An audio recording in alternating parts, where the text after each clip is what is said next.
자, 어제 시간을 이어가지고 오늘은 이제 후유장애 2강 시작하도록 하겠습니다.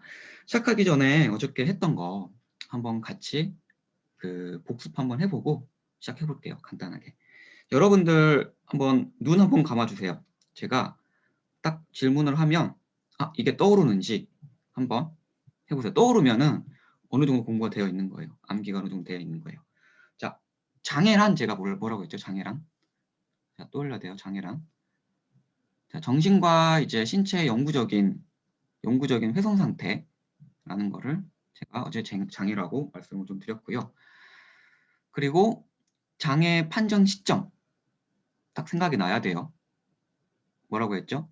180일 지나고 사고일이나 그 질병 진단일로부터 기본적으로 180일이 지난 시점에 장애를 판단한다고 했죠. 그리고 그 뒤에 그 단서 조항으로 장애를 180일이 아니고 다른 시점에 판단하는 경우가 여러 가지가 있다라고 제가 말씀드렸습니다.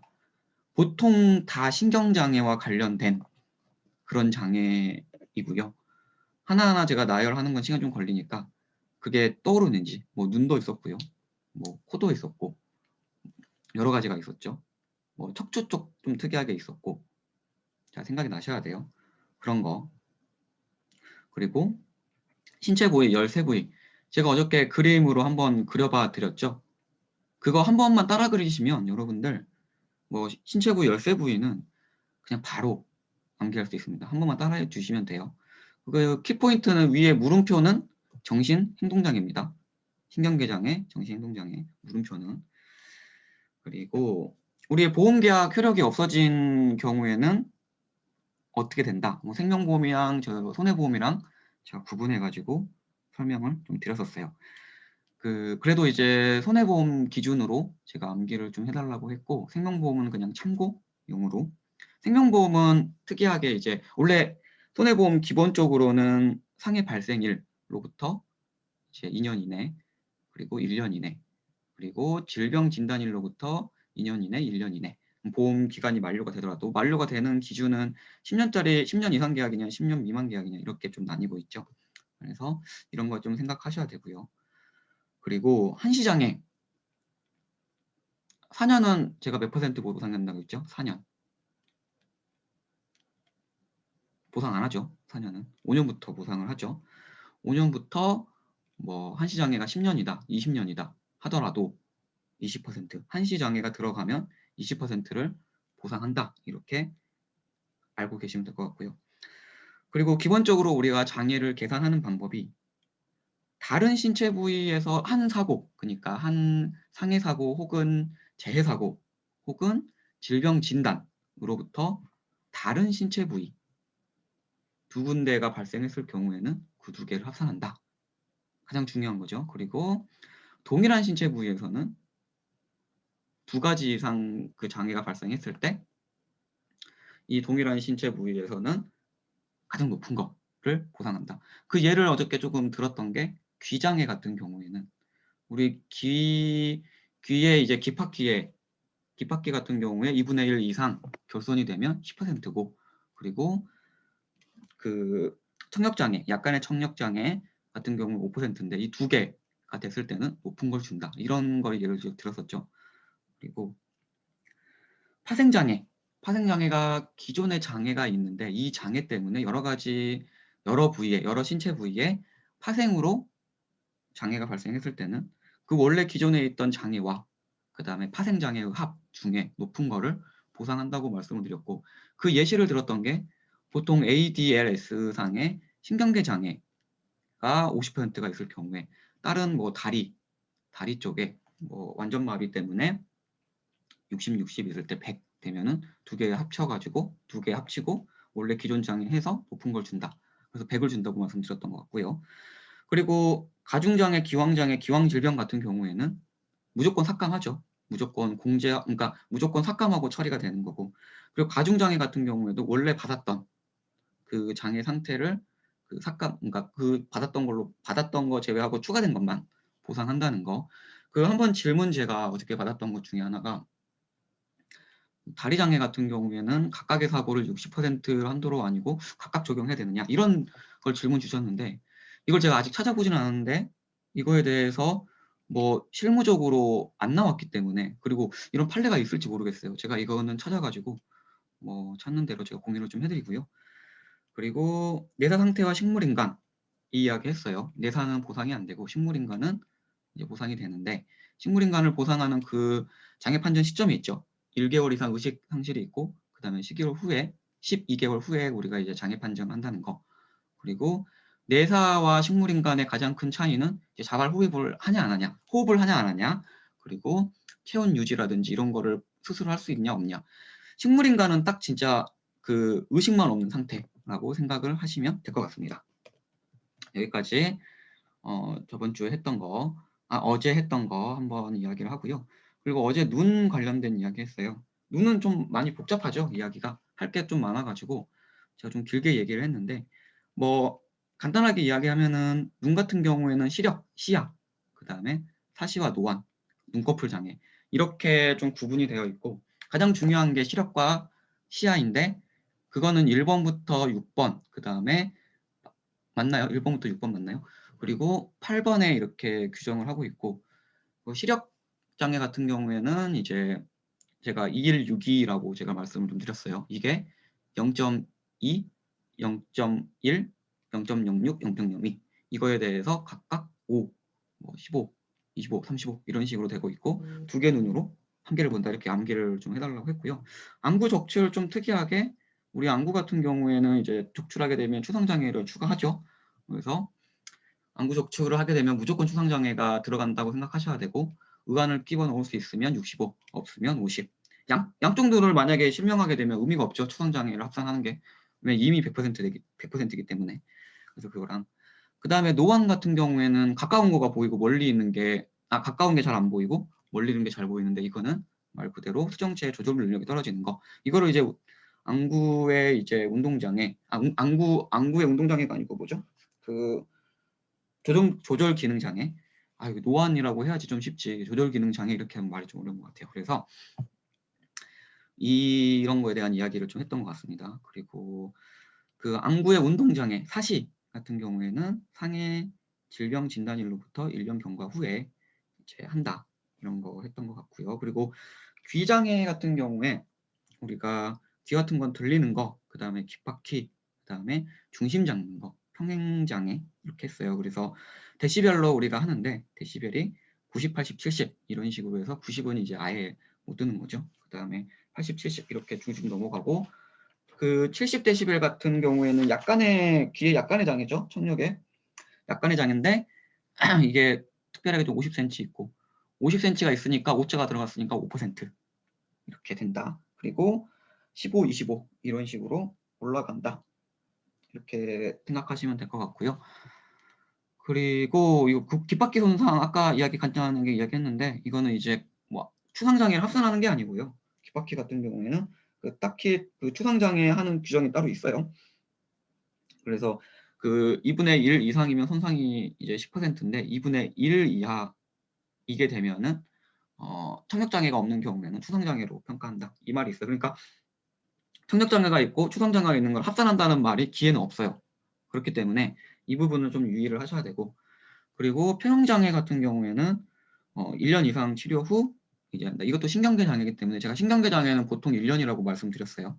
그래서 이것도 판정 시점이 있고, 그리고 청력 검사, 제가 어저께 4분법, 6분법에 대한 이야기를 좀 안 했던 것 같은데 그걸 제가 추가적으로 오늘 적어놨어요.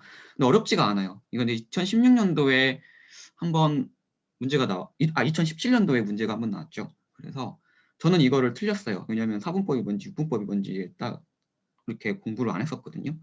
그랬는데 뭐 보면 진짜 간단해요.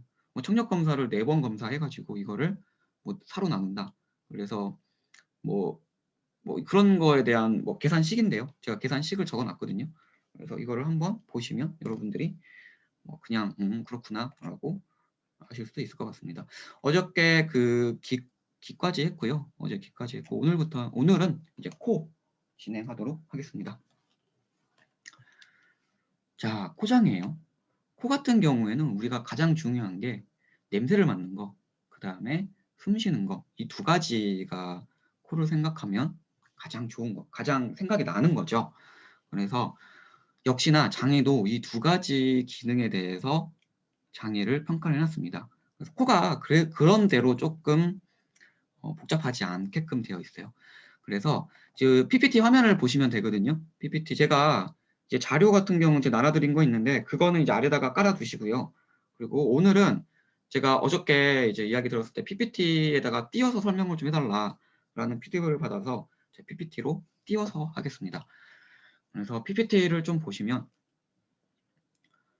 그 코우 장애 같은 경우에는 이제 숨 쉬는 거, 냄새 맡는 거 이 두 가지에 대해서 이야기를 좀 해놨고요. 옆에다가 장애 분류에다가 여러분들이 2분의 1, 4분의 1 적으세요. 코 같은 경우에는 코의 기능 장애와 그 다음에 추상 장애 두 가지를 같이 합산해서 보상을 합니다. 그래서 이 두 가지를 여러분들이 같이 생각을 해야 되기 때문에 코의 2분의 1 이상 결손, 코의 4분의 1 이상 결손일 때 이게 각각 뚜렷한 추상, 약간의 추상 이렇게 되죠. 그래서 15%, 5% 그 가산을 해야 되기 때문에 그 2분의 1, 4분의 1을 적어주세요. 그래서 코가 2분의 1 이상 결손되면 15% 추가 가산된다. 그리고 4분의 1 이상 그 결손이 되면 5%가 가산이 된다. 이런 거에 대해서 적어두시 바랍니다. 그리고 우리 인지검사, 역치검사 제가 뒤에 옆에다 적어놨는데 후각 기능을 검사하는 게 후각 인지, 그 다음에 후각 역치 검사예요. 말이 조금 어려울 수 있는데 그냥 아예 그 장애 분류표 박스 안에 있잖아요. 박스 안에 제가 적으면서 할게요. 적으면서 하는 게 나을 것 같아요. 자, 여기 옆에다가 제가 2분의 1, 4분의 1을 적으라고 했어요. 추상장애를 가산한다는 뜻이고 그리고 후각 기능 여기 이렇게 해서 인지 적으시고 역치 이렇게 적으세요. 이게 왜 적어놓냐면은 후각 인지 검사나 후각 역치 검사로 후각 기능을 검사하기 때문이에요. 그래서 이런 거를 물어볼 수 있기 때문에 암기하기 쉽도록 여기다가 그냥 한눈에 보이도록 중요한 내용을 간단하게 적어놓은 거예요. 글 읽으려면 오래 걸리잖아요. 그래서 이거를 간단하게 적어두시는 거고 그리고 코장애 같은 경우는 복잡하지 않으니까요. 제가 좀 말을 하자면 뭐 후각 감퇴 같은 경우에는 장애에서 평가를 하지 않습니다. 네, 감퇴 아예 냄새를 못 맡아야지만 우리가 후각 기능으로서 장애를 평가를 해요. 근데 개인적으로 저는 이 5%가 좀 너무 적은 것 같아요. 냄새를 못 맡는데 평생 냄새를 못 맡는데 5%밖에 안 된다? 이거는 좀 너무 적지 않나라는 생각이 좀 들어요. 왜냐면 음식 냄새도 못 맡을 거고 뭐 예를 들어서 꽃 향기도 못 맡을 거고 향수 우리 살아가면서 우리 향수 냄새 우리 향수 많이 뿌리시잖아요. 젊으신 분들 근데 얼마나 이게 냄새가 중요한데 이거를 5%밖에 안 준다? 이거는 좀 제가 생각할 때는 좀 적은 것 같고 뭐 그래도 이렇게 규정이 되어 있으니까 5% 하고 그다음에 이제 미각 장애 같은 경우에는 이제 후유 장애가 아니다. 이렇게 이제 함정을 낼 수가 있죠. 후각 감퇴, 미각 장애 이렇게 해가지고 문제를 낼 수가 있습니다. 그래서 제가 이런 부분을 좀 적어놨고요. 옆에다가 여기다가 후각 감퇴 X, 미각 장애 X 이렇게 적어주시면 더 나중에 한번 그 책 돌릴 때 보시기에 더 편하실 것 같아요. 옆에다가 이렇게 적어주시고요. 뭐 말 그대로 뭐 후각을 기능이 완전히 잃었던 거는 뭐 후각 기능 완전히 잃은 경우를 말하는 거죠. 아예 냄새를 못 맡는 경우. 그 다음에 호흡 기능 같은 거 간단하게 설명을 좀 드리자면 함정이 여기에 있어요. 구강호흡의 보조를 받지 않은 상태에서 코로 숨 쉬는 것만으로 정상적인 호흡을 할 수 있는 것이라고 했죠. 그러면은 진짜 코로만 숨을 못 쉬는 거를 말하는 것 같아요. 코로만 숨을 못 쉬는 거. 제가 왜 이거에 대해서 이렇게 말을 해드리자면 실무상으로요. 제가 코장애를 들어와 본 적이 지금 기억이 안 나요. 코장애가 안 들어왔고요. 한 번도. 뭐 당연히 후각 기능에 대한 거는 한 번도 제가 해본 적이 없고 호흡 기능도 해본 적이 없고요. 의외로 뭐 추상장애도 뭐 코의 2분의 1 결손, 4분의 1 결손을 제가 본 적이 없습니다. 그 본 거는 제가 코가 없어진 거 본 거는요. 외국 기사에 뭐 이런 거 있죠. 조금 아랍 쪽에 이제 뭐 남편이 이제 아랍 여자의 코를 잘랐다 막 이런 거 있잖아요. 그런 거에서 사진 보고 막 충격 먹은 그런 사진 말고 그런 거만 본 적이 있고요. 제가 실무상으로 받아본 적은 단 한 번도 없고, 그리고 또 예를 들어 보면 우리 역사 공부를 하게 되면은 우리 적장에 수급을 뱉다 이러면서 이제 머리 자르고 부하들은 막 코를 자르고 귀를 잘라서 막 보냈다 막 이런 말 있잖아요. 그것 말고는 제가 이 코장애에 대해서 생각해 본 적이 없는 것 같아요. 그래서 하지만 우리 시험에는 나올 수 있죠.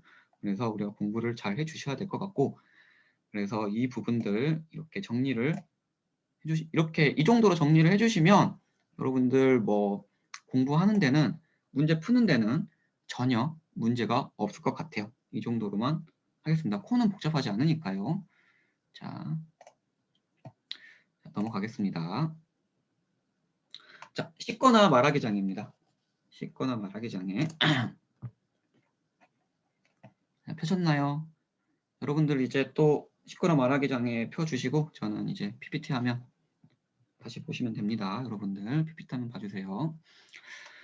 자, 씻거나 말하기 장애, 입 관련된 이제 구강, 입 이쪽에 관련된 문제죠. 후유장애죠. 이것도 마찬가지로 입이기 때문에 가장 중요한 게 우리가 입 하면 말하는 거, 그 다음에 음식물 먹는 거, 이렇게 두 가지로 생각하실 수 있어요. 그리고 입 안에 있는 이빨, 뭐 혹여 뭐 입은 뭐 뽀뽀도 할 수 있습니다. 뭐 이렇게 말할 수도 있지만, 뭐 물론 뭐 그런 것도 중요하죠. 근데 우리 이제 가장 중요한 거는 음식물 먹는 거, 말하는 거기 때문에 여기를 중점적으로 후유장애 이야기를 해보겠습니다. 이 두 가지라고 생각하시면 되고요. 그리고 여러분들 이거 딱 보시면 이거 후유장애 이거 딱 보시면은 와 머리 아파, 와 복잡해, 와 이거 뭐야 이렇게 되죠. 왜냐면은 기능 모두의 심한 장애, 뭐 심한 장애, 모두 기능의 뚜렷한 장애, 이게 구분하는 것 자체가 일단 구분하는 것부터 되게 복잡해요. 이런 것들을. 근데 이렇게 하나로 정리를 하면요, 이거 다 정리할 수 있어요. 이렇게 정리를 하면. 자, 씻거나 심두약이고요. 말하기 심두약이에요. 이렇게 구분을 하고 각각이에요. 씹는 거에 대한 심한 장애, 뚜렷한 장애, 약간의 장애, 이렇게 해서 각각 장애가 발생했을 때는 80, 20, 5 이렇게 된다는 거예요. 그리고 말하기 장애 같은 경우에도 심한 장애는 60, 그 다음에 뚜렷한은 20, 그 다음에 약간은 5. 각각의 장애로 보면 이렇게 하나씩 볼 수가 있어요. 그리고 두 개를 합산하게 되면, 이 중요한 게 이렇게밖에 합산이 안 되는 거예요. 심한 것과 심한 것, 뚜렷한 것과 뚜렷한 것, 그 다음에 약간과 약간, 이렇게만 저희가 합산을 할 수가 있어요. 합산을 하는데 80, 60 더하면은 물론 140이죠. 근데 우리는 장애율을 100까지 주니까 100. 그리고 뚜렷한 각각 20%예요. 여기 보면 20% 있죠.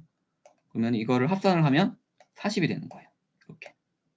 그리고 약간은 각각 5, 5로 볼 수 있어요. 그래서 10% 이렇게 됩니다. 어렵지 않죠? 이렇게 보시면, 이렇게 좀 암기를 해주시면 여러분들이 이거를 바로 알 수가 있어요. 근데 문제는 이거죠. 문제는 자, 씹거나와 심한 씹거나와 뚜렷한 말하기는 어떻게 될까요? 두 개 합산 안 해요. 100으로. 이렇게 일자로 내려갈 때만 합산을 합니다. 이렇게 되어 있는 거는, 이런 식으로 되어 있는 거는 합산을 하지가 않아요. 이렇게 되어 있는 거는, 이렇게는 합산을 하지 않고 이렇게도 합산을 하지가 않아요. 그래서 각각 큰 거를 보죠. 우리 기본 원칙이 그잖아요. 같은 부위 안에 가장 높은 거를 보상합니다 라고 되어 있어요. 그래서 그거에 따라서 이렇게 두 개면 이게 보상이 되고요. 이렇게 두 개면 이게 보상이 됩니다. 뭐 예를 들어서 이렇게 돼 있다, 이렇게 돼 있다, 그러면 이것만 보상이 되겠죠. 자, 이런 것들을 여러분들이 좀 바로바로 아셔야 돼요. 뭐 어렵지 않죠? 이렇게 보니까 이 내용이 이 내용이에요. 정리를 하면은. 그래서 이렇게 정리를 하시면 될 것 같고, 이 표를 보시면 가장 여러분들이 이해하시기가 가장 빠를 것 같아요. 이거에 대한 이야기. 이거 하나씩 읽어보면 헷갈려요. 헷갈리기 때문에 이렇게 정리를 한번 여러분들 나름대로 생각을 하시면서, 제가 지금 설명을 들었지만 또 설명 들을 때랑 여러분들이 그 설명을 들을 때와 그리고 설명을 안 들을 때, 설명 안 듣고 혼자 생각을 했을 때도 달라요. 설명 들을 때는 알 것 같은데 여러분들이 따로 정리 안 하시면 이거 헷갈려요. 그렇기 때문에 직접 생각을 하면서 여러분들이 계산해 주시기 바래요. 아, 그리고 지금 화면 꺼주세요. 여러분들 화면 얼굴 안 나오게끔 좀 부탁드리겠습니다. 다른 분들 좀 불편하실 수 있기 때문에 얼굴 안 나오게끔, 제가 자꾸자꾸 말하지만 좀 잘 해주세요. 제가 안 보여요. 이 화면 보고 있으면 안 보이기 때문에 혹시라도 화면 보이게 있으면 꺼주시기 바랍니다. 그리고 우리 이제 두 번째로 이빨에 대한 거죠. 이빨. 제가 질병후유장애는 질병후유장애를 직접적으로 제 실무를 하지는 않았지만, 제가 들리는 말로는 질병후유장애 판매하는 회사에서 이빨, 치아 결손 관련돼 가지고 정말 많이 들어온다, 이 말을 들었습니다. 그래서 실무적으로도 이빨이 되게 중요하고, 그리고 시험적으로도 되게 중요해요. 왜냐면은 문제 내기가 너무 좋아요. 너무 좋아서 딱 우리가 정확하게 알고 있어야 돼요. 그래서 우리가 일단 치아 결손 개수, 몇 개 결손이 몇 퍼센트다를 여러분들이 알고 있어야 돼요. 왜냐면은 몇 번 치아, 몇 번 치아, 몇 번 치아, 몇 번 치아 결손 해놓고, 몇 번 치아, 몇 번 치아 뭐 임플란트 해놓고, 이렇게 막 치아를 개수를 내가 딱 셌는데 6개가 나왔어요. 이 6개가 시험 문제에서 6개가 몇 퍼센트지? 몇 퍼센트지? 이렇게 되거든요. 그래서 여러분들이 치아 결손에 대해서 몇 퍼센트를 딱 주는지에 대한 거를 여러분들이 딱 아셔야 돼요. 그래서 이거는 암기를 좀 해주셔야 되고, 가장 쉬운 거는 5개는 5%다. 5개 결손은 5%, 그리고 7개 결손은 10%. 그러니까 7개의 2배는 20%. 이렇게 암기해 주시면 쉬울 것 같아요. 조금 더 쉽게. 그냥 뭐 5개는 5, 7개는 10, 13개는 20 이렇게 외우면은 힘드니까요. 자, 5개 연상을 하는 거죠. 5개가 빠지면은 5개니까 5%인가 보다. 7개가 빠지면 이게 더 심하니까 10%네. 대신에 14개가 되면은 20개다. 이렇게 여러분들이 암기를 해주시면 좋을 것 같아요. 그래서 여기 일단 이 장애 분류표 보는 거부터 제가 말씀을 좀 드렸어요. 말씀을 드렸고, 자, 본격적으로 이제 우리가 가장 중요한 게 음식물을 먹는 게 씹는 거예요. 씹는 거. 말하는 거가 말 그대로 말하는 거고. 그래서 씹는 거에 대한 심두약을 알아보겠습니다. 이거 복잡해요. 이거 약간 내용을 보면 진짜 뭐 말이 너무 많아요. 뭐 저 복잡하게 일을 말할 데가 없어요. 근데 정리를 하면요, 되게 이 내용이 쉬워요. 그리고 쉬운 말로 바꾸면 또 쉽습니다. 여러분들 제가 이거 그대로 약관 규정 그대로 못 외운다고 말씀을 드렸어요. 이거를 무조건 외우려고 생각을 하시면요, 어려워요. 어렵기 때문에 여러분들이 어 여러분들이 이제 이거를 딱 쉬운 걸로 해서 여러분들이 공부를 하셔야 돼요. 제일 먼저 씹는 거에 대한 심두약 하겠습니다. 심두약은 심한 뚜렷한 약간의 이거에 대한 약어예요. 무슨 약 이름 같죠? 심두약 하니까. 그래서 일단 씹어 먹는 장애 같은 경우에는 1번 항목을 보면 뭐 이런 거를 종합적으로 판단한다 이런 내용이 있어요. 이 내용. 이건 여러분들 암기하실 필요 없어요. 그냥 여러 가지 상태를 보고 우리가 이거에 대한 내용을 아래에서 설명을 했기 때문에 이건 암기할 필요 없고요. 사실 이거는 뭐 그냥 그런갑다 하면 되고 2번부터 볼게요. 2번이 이제 심한 장애에 대한 이야기인데 간단하게 돼 있죠. 개구라는 게 뭐냐면요, 입을 못 벌린다는 거고요. 저작이라는 거는 말 그대로 못 씹는 거예요. 개구와 저작이 어려울 수가 있는데 그냥 입을 못 벌리고, 그리고 못 씹어가지고 물밖에 못 먹는 상태가 씹어먹는 장애, 심한 장애예요. 그러니까 입을 아예 못 벌린대요. 생각해보세요. 입을 못 벌리면 음식물이 들어가겠어요? 그리고 입을 못 벌리기 때문에 못 씹겠죠. 그러면 물밖에 못 먹을 수밖에 없잖아요. 빨대 딱 꽂아가지고 빨아먹는 것밖에 못하잖아요. 그렇기 때문에 이거에 대한 거는 명확한 것 같습니다. 아예 못 벌리는 거는 심한 장애다. 그래서 물밖에 못 먹는 상태구나. 핵심 단어는 물이죠. 여기서 우리가 문제를 냈을 때도 뭐 물밖에 못 먹는 상태 이렇게 되면은 아 씹어먹는 장애, 뚜렷한 장애구나 이렇게 하시면 될 것 같고요. 그 다음에 3번 보겠습니다. 3번이 좀 어렵죠. 그 내용이 좀 많아서 이 내용인데 이게 앞에 말한 것처럼 심한 장에서는 물이잖아요. 두 번째에서는 입을 거의 못 벌리고 거의 못 씹어가지고 미음이라는 게 뭐 어려운 조금 젊은 분들 20대 분들이 모를 수도 있을 것 같아요. 우리 어머니가 저한테 쓰는 말이긴 한데 이 미음이라는 게 죽이에요. 죽 같은 거 진짜 약간 물 같은 그런 죽과 그래도 물에 더 가까운 아니 줄이라고 적으면 안 되는데 그 물에 가까운 그런 거를 말하는 것 같아요. 물에 가까운 약간 그런 죽 같은 그런 거를 생각하시면 될 것 같고요. 그리고 이렇게 하시면 될 것 같고 두 번째 같은 경우에는 이게 뭐 말이 어려워요. 위아래 턱 가운데 앞니간 최대 개구 운동이 1cm 이거 그냥 말 풀어서 쓰면요. 우리 입을 여러분들 지금 입 한번 벌려보세요. 아 하고 크게 벌려보세요.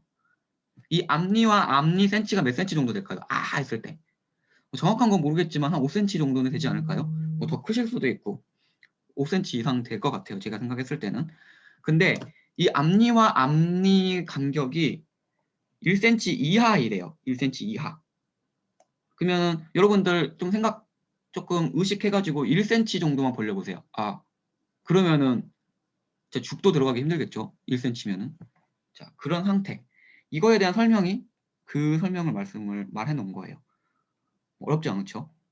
그리고 달을 보면은 부종교합이 1.5cm 이상인 거. 자, 우리가 앞니와 앞니가 위의 앞니와 아래 앞니가 딱 그 거울을 봤을 때 입을 마주쳤을 때 딱 가지런해요. 보통은 웬만한 사람들은 가지런한데 이게 입이 삐뚤어진 거예요.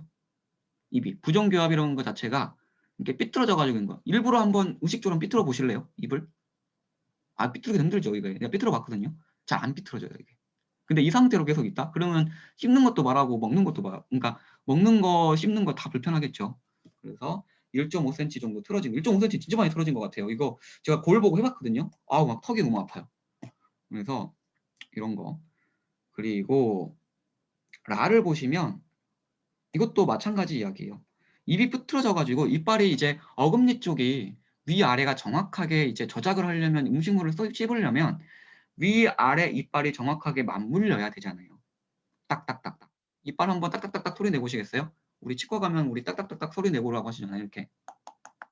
근데 이게 안 맞아가지고 딱딱딱딱 소리가 안 나는 상태인 것 같아요. 한 개만 딱 맞는 거죠. 그래서 뭔가 음식물을 씹더라도 이빨 하나로만 씹는 거 아닐까요? 어금니로. 이렇게 맞물리는 거. 자, 이렇게 규정을 좀 해놨고요. 그리고 마. 마 같은 경우 이것도 말이 좀 어렵죠. 비디오 연화 기능 검사. 연화 기능 검사가 이렇게 딱 그 음식물을 씹는 거가 어떻게 되는지 이런 검사를 하는 것 같아요.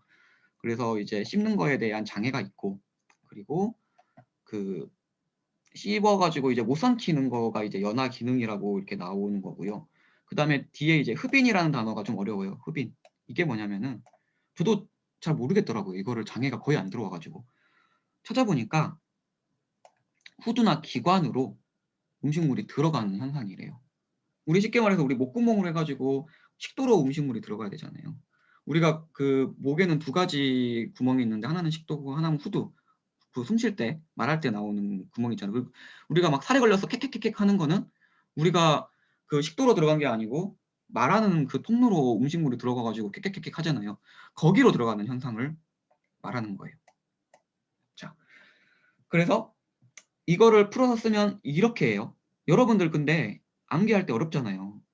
그냥 이렇게라도 적으셔야 돼요. 근데 이 말을 적는다고 해서 틀렸다고 할까요? 채점자가?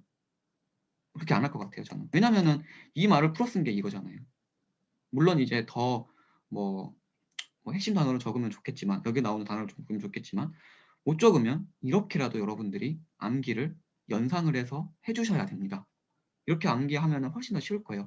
자, 딱 우리가 암기할 때 입을 벌려보고, 그 다음에 이빨을 일부러 삐뚤어 보고, 그리고 입이 맞물리는 거 생각하고, 그 다음에 그 우리가 살에 걸리는 거 생각하고, 이거 4개 생각해 하시면요, 암기하는 거 진짜 쉬워요. 다시 한번. 우리 입 벌리는 거, 그리고 앞니빨을 삐뚤어 보는 거, 그 다음에 이빨이 맞무딪히는 거, 그리고 살에 걸리는 거, 그 다음에 미음, 죽. 이렇게 암기를 하시잖아요. 그러면은 뚜렷한 장애 암기하는 게 어렵지 않을 겁니다. 자, 여기까지 하겠습니다. 제가 어떻게 쉽게 외우는지 설명을 진짜 고민 저 많이 했어요. 이거 그냥 나온 게 아니고요. 왜냐면 제가 이거를 실무상으로 하지 않았어요. 근데 뭐 어떤 강사님들이 이렇게 가르쳐 주시는 분 혹시 있나요? 저 진짜 고민을 많이 하고 어떻게 하면은 쉽게 암기할 수 있을까 이런 고민을 많이 한 거에 대한 결과치거든요. 그래서 저는 이렇게 암기하면 되게 좋을 것 같습니다. 제가 생각한 거예요. 이거는 제가 생각한 거고 다른 강사님들은 알려주셨을까요? 잘 모르겠네요. 제가 생각한 거라 뭐 생각이 비슷할 수도 있고. 그리고 그리고 우리 이제 두 번째 약간의 장애 같은 경우에 위에 이제 데칼코마니 같은 느낌이에요. 똑같아요. 약간의 장애 같은 경우에도 똑같습니다. 똑같은 거고 그 우리 암기하는 그것만 조금 수치만 좀 달라진 거예요. 우리 아까 우리 물, 죽, 그 다음에 뭐죠? 고형식, 부드러운 고형식으로 바뀌었죠. 이게. 그리고 아까 입 벌리는 게 1cm였잖아요. 이거는 2cm. 그 다음에 그 이빨이 잘 안 맞는 거, 앞니빨이 잘 안 맞는 거, 삐뚤어진 거 1.5cm였잖아요. 이거 1cm. 그 다음에 아까 하나 이하로 이게 맞물린다고 했는데 그거는 양측 각 1개, 그러니까 어금니 쪽이 1개, 편측 2개 이하. 뭐 이거는 이제 뭐 그대로 조금 암기를 해주셔야 될 것 같고. 그리고 아까 이제 살에 걸리는 거 말씀했잖아요. 이게 그 넘기는 거에 대한 장애가 있고, 그 다음에 간헐적으로 흡인이 발생한대요.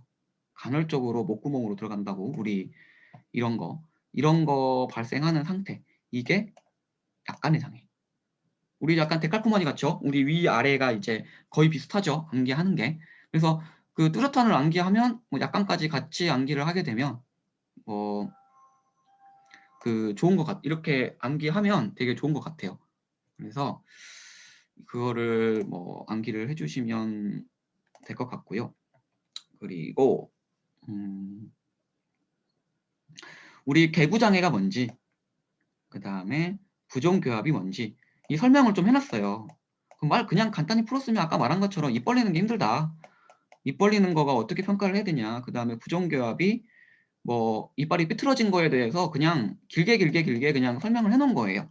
여러분들이 이거를 이제 뭐 대충 이런 거구나 그냥 한번 자세히 읽어보면 되고요. 근데 개구장애가 뭐냐, 부정교합이 뭐냐 이렇게 물어보지는 않을 것 같아요. 근데 이 가로놓기 이거는 이렇게 나올 수는 있겠죠. 이렇게 부정교합이 뭐냐, 개구장애가 뭐냐 이렇게 이 핵심 단어를 물어보는 걸 수는 있을 것 같아요. 그래서 뭐 똑같이 외우는 건 아니지만 이걸 한번 읽어보는 형식으로 여러분들이 하시면 될 것 같아요. 뭐 똑같이 못 외워요. 아까도 계속 말했지만 똑같이 못 외워서 저는 이제 쉽게 이제 공부를 해야죠. 어렵게 공부하면 어렵게 공부할수록 머리만 아파요. 시험에 나오지도 않고요. 나온다 하더라도 다른 사람들 못 맞춰요. 여러분들도 이 정도만 알아도 사실은 뭐 진짜 훌륭하시죠. 훌륭하기 때문에 이 정도로 이제 씻거나에 대한 심두약, 씻거나에 대한 심두약을 말한 거예요. 심두약 이거에 대한 거. 심한 장애는 되게 간단했죠. 뚜렷한 장애 5가지 제가 말해줬죠. 우리 머릿속에 생각을 한번 머리 시뮬레이션 한번 해보세요. 뚜렷한이 뭔지, 죽, 그 다음에 입 벌리는 거, 뭐 뚜는 죽, 약은 부드러운 고형식 이렇게 뭐 입 벌리는 게 1cm, 2cm 이런 식으로 딱 구분해서 여러분들이 머릿속에 그렇게 크게 암기하시고 살을 좀 붙여가면서 이제 리바인드를 하시면 될 것 같습니다. 그리고 아까 제가 설명드렸어요. 이거 어떻게 계산하는지.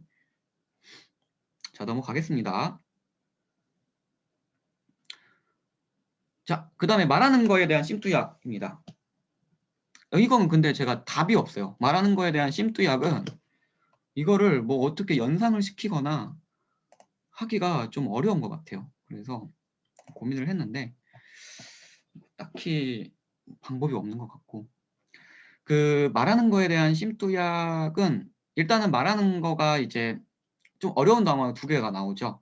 전실어증, 그 다음에 운동성 실어증, 브로카 실어증 이렇게 있어요. 이거에 대해서 좀 정확하게 여러분들이 구분을 좀 하시고 일단 가셔야 됩니다. 왜냐면 브로카 실어증 이렇게 딱 문제가 나오잖아요. 그럼 여러분들이 뭐야? 브로카가 뭐야? 이렇게 되면 좀 당황스러워요.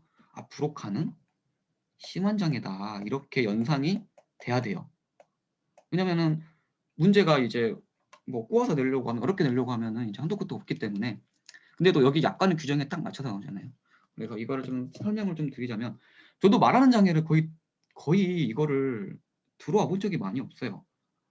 뭐 치매 상태가 된다고 해서 말 못한다고 해서 우리가 말하는 장애를 평가하거나 그러진 않거든요. 그래서 실무적으로는 진짜 안 들어와요, 이게. 그래서 실무적으로는 말씀드리긴 좀 어려울 것 같고. 그래서 전실어증 같은 경우에는 뭐 말하는 거, 읽는 거, 쓰는 거 다 안 되는 상태. 뭐 말하는 거나 쓰는 거나 읽는 거가 아예 종합적으로 다 안 되는 게 전실어증인 것 같고요. 그리고 운동실어증, 그 다음에 브로카 실어증 같은 경우에는 듣는 거, 쓰는 거, 읽는 거는 이해가 된대요. 근데 이게 뇌를 거쳐서 입으로 나와야 되잖아요, 말이라는 게. 저도 여러분들한테 말할 때 뇌를 거쳐서 나오거든요. 물론 가끔씩 저도 뇌를 안 거치고 말이 나와가지고 여자친구랑 많이 싸우긴 하는데, 이게 그거가 안 되는 상태를 이제 브로카 실어증이라고 하더라고요. 그러니까 생각을 해보면 이제 막 제가 군대 있을 때 이런 분 좀 본 것 같아요. 다 돼요. 근데 말을 너무 더듬어요. 이렇게 하시더라고요, 그분이. 제가 군대에 있을 때. 근데 문장을 잘 못 만들어요. 근데 그분이 어떻게 군대 오신지 모르겠지만 아무튼 간에 이거에 대한 이게 이렇게 본인은 막 말을 하려고 하는데 말이 안 되는 상태. 이게 지금 브로카 실어증, 운동성 실어증이라고 제가 검색을 해보니까 나오더라고요. 그래서 이거라고 여러분들이 그냥 간단하게 구분을 하고 있으면 될 것 같아요. 그래야지 좀 암기하는데 여러분들이 좀 쉴 것 같고, 전 실어증 같은 실어증은 이제 연상하기 쉽죠. 근데 전체가 실어증이다. 그 다음에 운동성 실어증, 운동성을 왜 이거를 이렇게 운동성이라고 붙인지는 잘 모르겠지만 아무래도 이 말 만들고 이런 거를 운동이라고 표현을 했나 봐요. 그래서 이렇게 말하고, 영어로는 브로카 실어증, 이거는 좀 암기를 해주셔야죠. 우리 갈레아치 골절, 우리 그 의학이론 암기하듯이 이거를 뭐 암기를 해주셔야 될 것 같아요. 그리고 뚜약 같은 경우에 뚜약 이렇게 구중하고 있죠. 언어 평가하는 게 이제 30%, 자음 정확도 30%, 50%, 75% 이렇게 되어 있고, 그 다음에 표현 지수는 25 미만, 그 다음에 65 미만. 이거 수치상으로 조금 암기를 해주셔야 될 것 같아요. 이거는 제가 어떻게 암기를 하는 방법이 조금 생각이 안 나요. 그래서 나중에 생각이 나면 제가 문제 풀이할 때 제가 또 제가 공부를 하면서 또 이런 것들이 생각이 나면 여러분들한테 또 공유를 또 해드릴게요. 그래서 이거는 좀 암기를 좀 해주셔야 될 것 같고, 이거는 말 그대로 그냥 뚜약에 대해서 여러분들이 생각을 해주시면 될 것 같고요. 그리고 말하는 기능 장애 같은 경우에는 이제 1년 동안 언어 치료를 시행한 후에 증상이 고착되었을 때 평가를 한다. 우리 문제는 이렇게 나오겠죠. 그 상해 사고일을 이렇게 하고 일부러 한 11개월째 이렇게 한 거예요. 11개월째 말하는 장애에 대해서 딱 뭔가 한 적어놨어요. 그러면은 여러분들이 이거 평가 대상이 아니잖아요. 장애 평가 대상이 아니잖아요. 그래서 11개월째는 걸러야 돼요. 이거 11개월 잠깐만 이거 해야 되나 이렇게 고민하지 마시고 무조건 1년 이상 지속적인 영어 치료가 돼야지만 장애 평가를 한다. 이런 거 여러분들이 유념해 주셔야 돼요. 헷갈리시면 안 돼요. 뭐 7개월째, 8개월째, 뭐 9개월째, 뭐 헷갈리게 뭐야. 11개월째 영구적인 장애를 받았다. 근데 우리가 평가하는 거는 장애에서는 우리 12개월이라고 1년이라고 했잖아요. 그렇기 때문에 이 날짜 계산하는 거에 대한 거를 여러분들이 실무에서 좀 유념해가지고 좀 계산을 좀 해주셔야 될 것 같아요.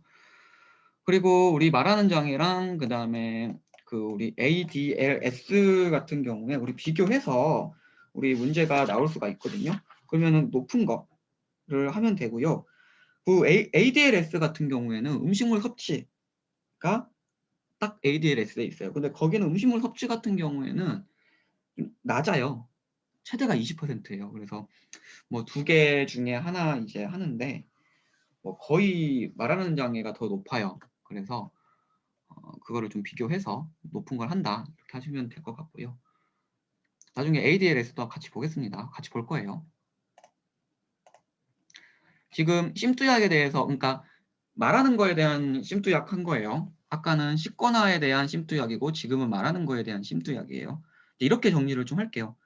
그 정리를 좀 하고요. 그래서 이거에 대한 거는 다 했고 이야기를 다 했고 좀 복잡하죠. 우리 그 내용 보시면 진짜 뭐 말이 너무 많아요. 이거 뭐 진짜 글자도 너무 많고 보시면 여러분들 막 어우 막 눈이 막 돌아갔을 거예요. 이거 뭐야 막 이러면서. 근데 정리를 하면 어려운 내용 없어요. 이거 이제 수치 외우는 게 조금 번거롭고 전실어증, 운동성 실어증 이거 외우는 게 좀 조금 어려울 수는 있겠지만 뭐 어쩔 수 없죠. 외워야죠. 시험을 보려면 외워야 될 건 외워야 됩니다. 그리고 우리 이제 치아 문제 내기 가장 좋은 치아 하겠습니다. 치아 같은 경우에는요. 우리 일단 그 치아가 우리 이렇게 각각 4부위로 나뉘죠. 4부위로. 자, 이거 그림부터 일단 볼게요. 이렇게 나뉩니다. 그래서 여기가 1번대 1번부터 7번 보통 8번은 여러분들 사랑니예요. 이건 사랑니예요. 사랑니. 그 다음에 여기는 2번대 우리 치아마다 번호가 있어요. 우리 이렇게 딱 나눠요. 이렇게 위에 우리 이빨 해가지고 우리 오른쪽부터 해가지고 이렇게 순서대로 1, 2, 3, 그 다음에 4 이렇게 됩니다. 그래서 이것도 사랑니죠. 그리고 여기도 사랑니가 있고요. 여기도 사랑니가 있습니다. 그래서 우리 보통 사랑니를 다 발치를 하니까 보통 그 실무적으로는 이제 7개까지 여기까지 이제 이빨이 있다라고 생각해서 여기서 이제 하는 거죠. 그래서 7개씩 있어서 우리가 4, 7에 28, 28개 사랑니 포함해 가지고 32개 이렇게 있다라고 생각하시면 될 것 같아요. 우리 이렇게 봐요. 우리 병원에 가서도 치과 차트를 보잖아요. 그러면은 이쪽 이렇게 1, 2, 3, 4 이렇게 해가지고 딱 이렇게 딱 그림으로 이렇게 딱 나눠가지고 하고 있어요. 나중에 저는 치과 차트를 워낙 많이 보다 보니까 뭐 이런 걸 보면은 이제 되게 익숙한데 이제 좀 익숙하지 않으신 분들이 있을 수 있죠. 그래서 우리가 번호만 보더라도 아 이게 저는 이제 실무자니까 뭐다 이렇게 딱 나와요. 번호만 보더라도 우리 앞니빨이에요. 이게 앞니빨이 11번, 12번 우리 뭐 11, 12번 골절됐다 뭐 이런 식으로 되거든요. 아니면은 뭐 임플란트를 25, 26 임플란트를 했다. 우리 실무적으로 이렇게 돼요. 33, 34번 임플란트 했다 이런 식으로 합니다. 그래서 볼 때 이렇게 십자가로 나눠가지고 우리가 실무적으로 본다. 이빨을 나눈다. 이게 좀 편해요. 저는 실무자라 편할 수도 있을 수 있겠지만 그래서 여기가 1, 2, 3, 4가 아니고 1, 2, 3, 4 이렇게 된다. 그래서 1번과 4번이 맞물리고요. 2번과 3번이 맞물립니다. 위아래가. 이렇게 되시면 되고 그리고 되게 이제 치아 같은 경우에는 뭐 그 전에는 좀 복잡했는데 바뀐 약관으로는 되게 좀 간단하게 바뀌었어요. 그 중요한 거는 여러분들 사랑니 그냥 딱 사랑니로 나올 수 있거든요. 사랑니는 보상해요. 우리 치아 결손에 대한 거가. 그래서 여러분들이 헷갈리시면 안 돼요. 사랑니니까 이를 뽑아야 되는 거니까 보상하는 거 아니야가 아니고 사랑니를 안 뽑으신 분들도 있을 거 아니에요. 그래서 사랑니가 질병이나 아니면은 상해로 인해서 발치라든지 파절이 됐다라고 하면 여러분들 이것도 보상하는 개수에 들어가야 뭐 그럴 수도 있죠. 뭐 가능성이 있겠지만 보통 사랑니 같은 경우는 뽑지만 뭐 크라운 치료를 할 수도 있겠죠. 어떻게 보면은. 그래서 사랑니를 크라운 치료를 했다라고 하면은 2분의 1 결손으로 해주셔야 돼요. 우리 여기서 그 이빨 같은 경우에서 좀 중요한 거는 이 크라운 치료, 금간 치료 같은 경우에는 2분의 1을 적용해 준다는 거예요. 그러니까 예를 들어서 뭐 몇 번 치아, 뭐 17번, 18번, 19번, 20번 크라운 치아 하면은 각각 2분의 1을 적용해가지고 4개 크라운 치료를 하면 2개로 해주셔야 돼요. 이런 계산은 어렵지 않겠죠? 이렇게 뭐 무조건 크라운 치료는 만약 파절이 되면 이걸로 인정을 한다. 그리고 여러분들 뭐 그 죄로 인해서 뽑고 임플란트를 했다. 뭐 이런 거 다 의미가 없죠. 임플란트 한 거는 다 계속 들어가는 거죠. 일단은 이거를 파절이 됐고 발치를 했다라는 시점, 그 시점에 대해서 장애를 판단하지 나중에 임플란트 했으니까 이걸 뺀다 이런 거 아니에요. 이런 거가 아니고 나중에 치료에 대한 거는 당연히 치료를 할 수 있고 우리가 발치, 그 다음에 발치하고 파절된 거로만 그리고 파절된 거에 대해서 크라운 스벅 한 것만 우리가 2분의 1개로 인정하고 있다.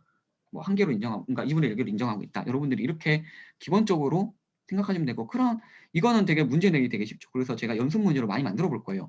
그때 이제 연습 많이 하고 기본 개념은 근데 여러분들이 알고 있어야 되기 때문에 기본 개념을 잡고 가는 거예요. 그리고 또 중요한 거 우리 보철 치료 모든 보철 치료 뭐 일레인, 복합 레진, 올렌 이런 거 다 보철 치료 이거를 뭐 그냥 말이 이렇게 어려울 뿐이지 이 말이 뭐냐면요 그냥 떼움 치료예요. 떼움 치료. 우리 뭐 금리를 떼운다 뭐 이빨 색깔이랑 같은 뭐 도자기 같은 걸로 떼운다 이런 떼우는 치료 있잖아요. 이빨 살짝 파내고 떼우는 거 그거에 대한 거는 치아상실로 인정하지 않아요. 어떤 거든 간에. 보철 치료한 거는. 대신에 크라운 치료는 우리가 인정한다고 했죠. 그래서 우리 문제를 냈을 때 크라운 치료 3개, 아니 크라운 치료 뭐 6개, 보철 치료 2개 이런 식으로 문제가 나올 수가 있어요. 여러분들 헷갈리시면 안 돼요. 근데 보철 치료라고 말 안 하고 이렇게 나오겠죠. 인레인 4개, 크라운 4개, 치아 상실 3개 하면 몇 개예요? 여러분? 딱 5개 나와야 돼요. 5는 뭐라고 했죠? 제가 5개 상실되면 5% 이런 거 말씀드렸죠. 맨 처음에. 어렵지 않죠? 여러분? 자, 그렇게 하셔야 됩니다. 그리고 결손된 치아 수에 따라 지급률을 결정하죠. 우리 상해 같은 경우는 한 사고당이에요. 그리고 질병 같은 경우에는 한 질병당. 질병 같은 경우에는 우식증이라는 이 썩은 거, 치주 질환 이런 거는 이제 그것도 썩은 거랑 비슷한 거고, 뭐 잇몸 질환, 치주 질환 이런 것 때문에 이제 뭐 질병으로 인해서 이제 발치가 될 수가 있으니까 이제 질병 후장에서 많이 들어오겠죠. 잇몸 질환 때문에 발치를 몇 개를 했습니다. 진짜 근데 많아요. 왜냐하면 저도 치과 보험을 하게 되면요. 임플란트랑 이런 거, 뭐 브릿지 치료 이런 것들 청구를 많이 받거든요. 그러면은 진짜 한꺼번에 하시는 분들 많아요. 이빨 치료 좀 몰아서 하시죠. 우리 어르신 분들 뭐 물론 하나하나씩 하시는 분들도 많은데 진짜 뭉떼기로 이렇게 막 임플란트 하시고요. 이렇게 임플란트 하시고요. 이거 사랑니는 안 하죠. 사랑니는 안 하고 이렇게 임플란트 하시고 이렇게 임플란트 하시고 그렇습니다. 그럼 6개만 임플란트 해도 5%에 해당하죠. 가입 금액이 질병후장애 같은 거 좀 찾아보니까 뭐 2천만 원 가입 금액 뭐 3천만 원 가입 한 이 정도 뭐 5천만 원 이상은 없는 것 같은데 그러면은 5, 20, 100만 원 받죠. 5, 3, 15 이건 150만 원 받고 근데 임플란트 하실 거면 우리 보통 그런 경우가 많죠. 우리 치아보험 가입한 다음에 임플란트 많이 하시죠. 그래서 제가 머리가 많이 아파요. 뭐 치아보험 가입하자마자 임플란트 하시는 분들 진짜 많아요. 그래서 근데 우리 치아보험 같은 경우에는 한도 있죠. 임플란트는 연간 3개 이렇게. 그래서 열심히 10개 임플란트 했는데 그래서 하나당 100만 원씩 받을 줄 알고 1000만 원 청구했는데 알고 보니 3개. 고객님들 난리 나죠. 전화해가지고 왜 3개라고 말 안 알려줬냐. 나 이거 몰랐으니까 돈 다 달라. 이런 경우 있습니다. 난감해요. 담당자로서. 설계사한테 전화해가지고 이제 설계사님 이거 어떻게 된 겁니까? 막 물어보고 막 난리도 아니에요. 그래서 그렇게 실무적으로는 되고 있고요. 질병후장에는 이렇게 되는 거고 그리고 자 중요한 것도 틀니. 자 원래 틀니가 돼 있던 거에 대한 파손은 대상이 아니고요. 그리고 임플란트 같은 경우에도 파절, 그러니까 보철물, 모든 보철물 이런 거는 후유장애 대상이 아니라고 판단을 합니다. 임플란트, 브릿지, 틀니 다 보상 불가라고 생각하시면 될 것 같아요. 그렇죠? 지금 그렇게 되는 거죠. 이거 제가 한번 다시 한번 정리 한번 해볼게요. 임플란트 제가 한번 다시 볼게요. 제가 판단했을 때는 임플란트는 보상이 안 한다고 생각하고 있는데, 그렇죠, 그렇죠. 여기 나와 있죠.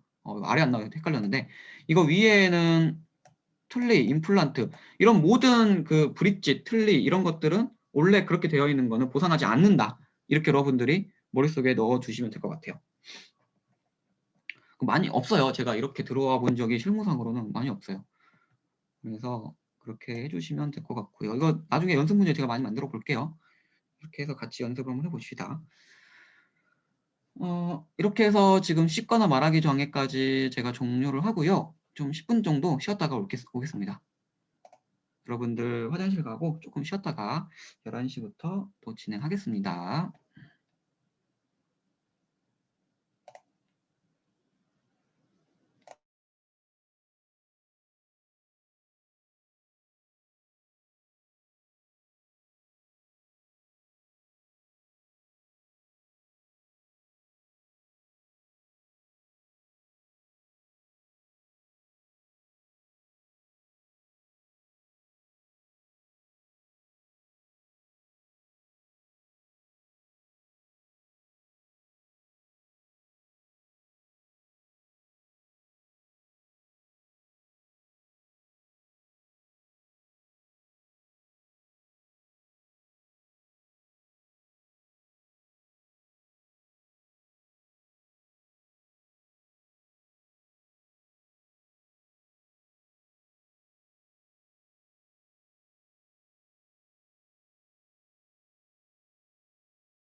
혹시 궁금하신 거 있으세요? 궁금하신 분 있으시면 질문 올려드리면 제가 답변을 좀 해드릴게요.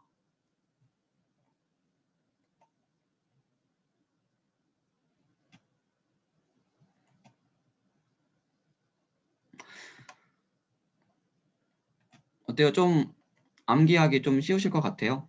제가 그냥 대충 만드는 것처럼 보일 수 있지만 제가 진짜 고민 많이 하고 만들거든요.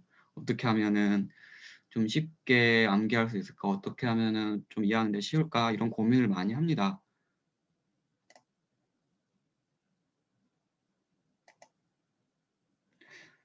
아, 그래요? 아, 감사합니다. 칭찬해 주셔서 정말 노력한 거가 좀 그래도 좀, 네, 기분이 좋네요. 고민 많이 해요. 왜냐면은 단순 암기는 힘들잖아요. 저도 그랬고. 근데 이런 거를 혼자 고민하고 하면은 이게 맞나 안 맞나 이렇게 또 생각이 또 들기도 하고. 저는 이제 또 실무도 했고, 그리고 저는 이것만 고민하거든요. 여러분들한테 스터디할 때 이것만 고민합니다. 저는 이것만 공부하잖아요. 계속.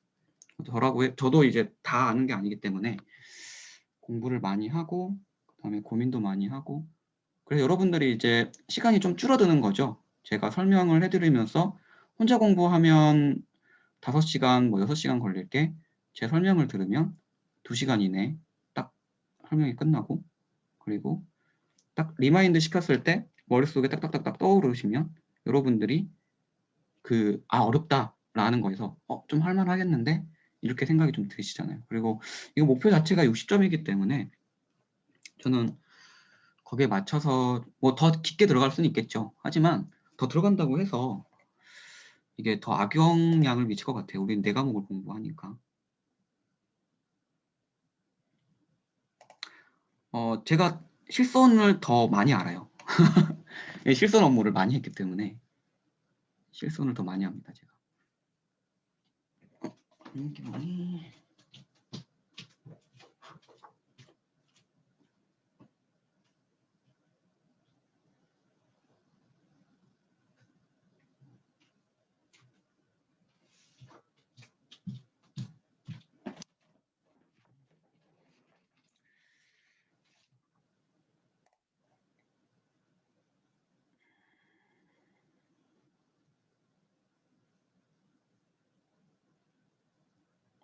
그 근간 치료라는 게 뭐 저도 정확히는 모르겠어요. 근데 관이라는 게 이제 그러니까 크라운이 아예 이빨을 다 씌우는 거거든요. 아예 다 씌우는 거예요. 이빨을 아예.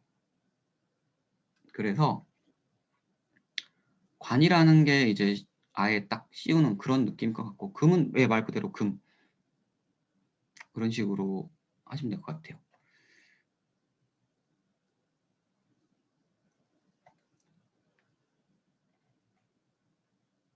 음, 11시가 됐네요. 사실 제가 자신 있는 게 제일 자신 없는 분야가 후유장애. 후유장애는 실무를 제가 그러니까 후유장애가 들어온 것만 들어와가지고 조금 자신감이 좀 부족했었고 개인적으로는 그리고 실선 같은 거는 거의 날마다 하기 때문에 뭐 거의 뭐 전문가죠. 전문가고 그리고 중요한 거는 제 동생도 실선 업무를 하거든요. 와, 제 동생이 진짜 많이 알아요. 실선 같은 경우에는 거의 5년 이상 실선만 하고 있어서 저랑 제 동생 둘 다 보상 업무 하고 있는 보상직입니다. 보상밥 먹고 있어요. 저랑 제 동생이. 물론 제가 제 동생을 끌어들였죠. 보상하라고. 그래서 동생이 많이 힘들어해요. 보상이 힘든데 자기 끌어들였다고. 그래서 일단 그렇습니다. 그렇고요.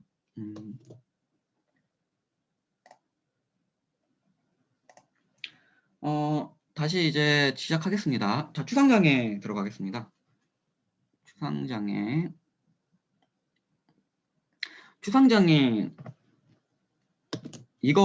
이거는 실무를 조금 했어요. 얼굴에 흉터 남는 거. 이런 거 이제 우리 영화 같은 거 보고 막 만화 같은 거 보면은 얼굴에 이렇게 딱 칼 자국 해가지고 막 이렇게 하잖아요. 이렇게 돼 있잖아요. 그런 거 이제 떠올리시면 될 것 같고, 이제 눈에 보이는 이제 얼굴, 눈에 보이는 얼굴, 그러니까 내 뭐를 안 쓰고 다니는 거, 뭐 옷은 입고 다니죠. 근데 외모 같은 경우에는 얼굴, 머리, 목 이런 거 여기까지가 이제 추상장애로 규정을 하고 있고, 이게 뚜렷 하는데 이제 15%, 5% 이제 추상장애에서는 좀 중요한 게 뭐냐면은 다른 장애랑 이제 합산한다 이거에 관련돼 가지고 그 조금 유념해서 좀 봐야 될 것 같고, 이게 눈 같은 거 우리 앞서 했던 거 눈, 코, 그 다음에 뭐 이런 것들 다 눈하고 코는 딱 따로 딱 가산한다는 게 돼 있죠. 뭐 귀 같은 경우에는 뭐 가산한다는 말은 없는데 없고, 뭐입 같은 경우에도 뭐 그런 내용이 없는데 눈, 코 같은 경우에는 조금 유념해서 우리가 구분을 좀 해야 되고요. 근데 유념한다는 거 자체가 뭐 없어요. 더 가산한다. 그 안구 적출일 때, 그 다음에 코가 2분의 1이냐 4분의 1이냐 이럴 때만 뭐 내용이 추가된다는 거지, 그 이상 그 이하도 없습니다. 어렵게 생각하지 마세요. 제가 괜히 어렵게 말한 것 같은데 어려운 거 없어요. 두 개 가산한다라고 생각하시면 되고요. 그 중요한 거는 외모 추상에서는 이 우리 레이저 시술이 발달하면서 흉터가 많이 없애고 있죠. 근데 그거를 해도 안 없어지는 경우에만 이게 보상이 돼요. 그래서 실무적으로요. 우리 이거 실무는 좀 성형외과 의사한테 우리가 좀 물어보거나, 이제 여기 성형외과 의사가 이제 진단을 한 거, 옛날 계약 같은 경우에는 성형외과 의사라고 아예 딱 명시를 해놨거든요. 근데 뭐 여기에는 이제 그런 건 없는데, 그래서 성형수술을 하더라도 안 없어지고 이 흉터가 영구적으로 남았을 경우에만 후유장애로 인정을 합니다. 그리고 또 후유장애, 이 추상장애에서 또 중요한 거는 얼굴의 흉터가 딱 그 오른쪽 왼쪽 이렇게 있을 수도 있잖아요. 여러 군데 흉터가 생길 수가 있어요. 뭐 화상이라든지 아니면은 뭐 이렇게 파편 같은 게 얼굴에 튀어가지고 여러 군데로 이제 얼굴에 상처가 나거나 이런 식으로 발생을 한 경우가 있잖아요. 그래서 이런 것들을 예전 약관에서는 합산한다 뭐 이런 내용이 없었어요. 없어가지고 뭐 합산을 하니 많이 이런 거에 대한 문제가 진짜 여러 개가 문제가 됐었는데, 이제 딱 명백하게 합산을 한다. 이 흉터 같은 거를 합산을 해서 계산을 한다.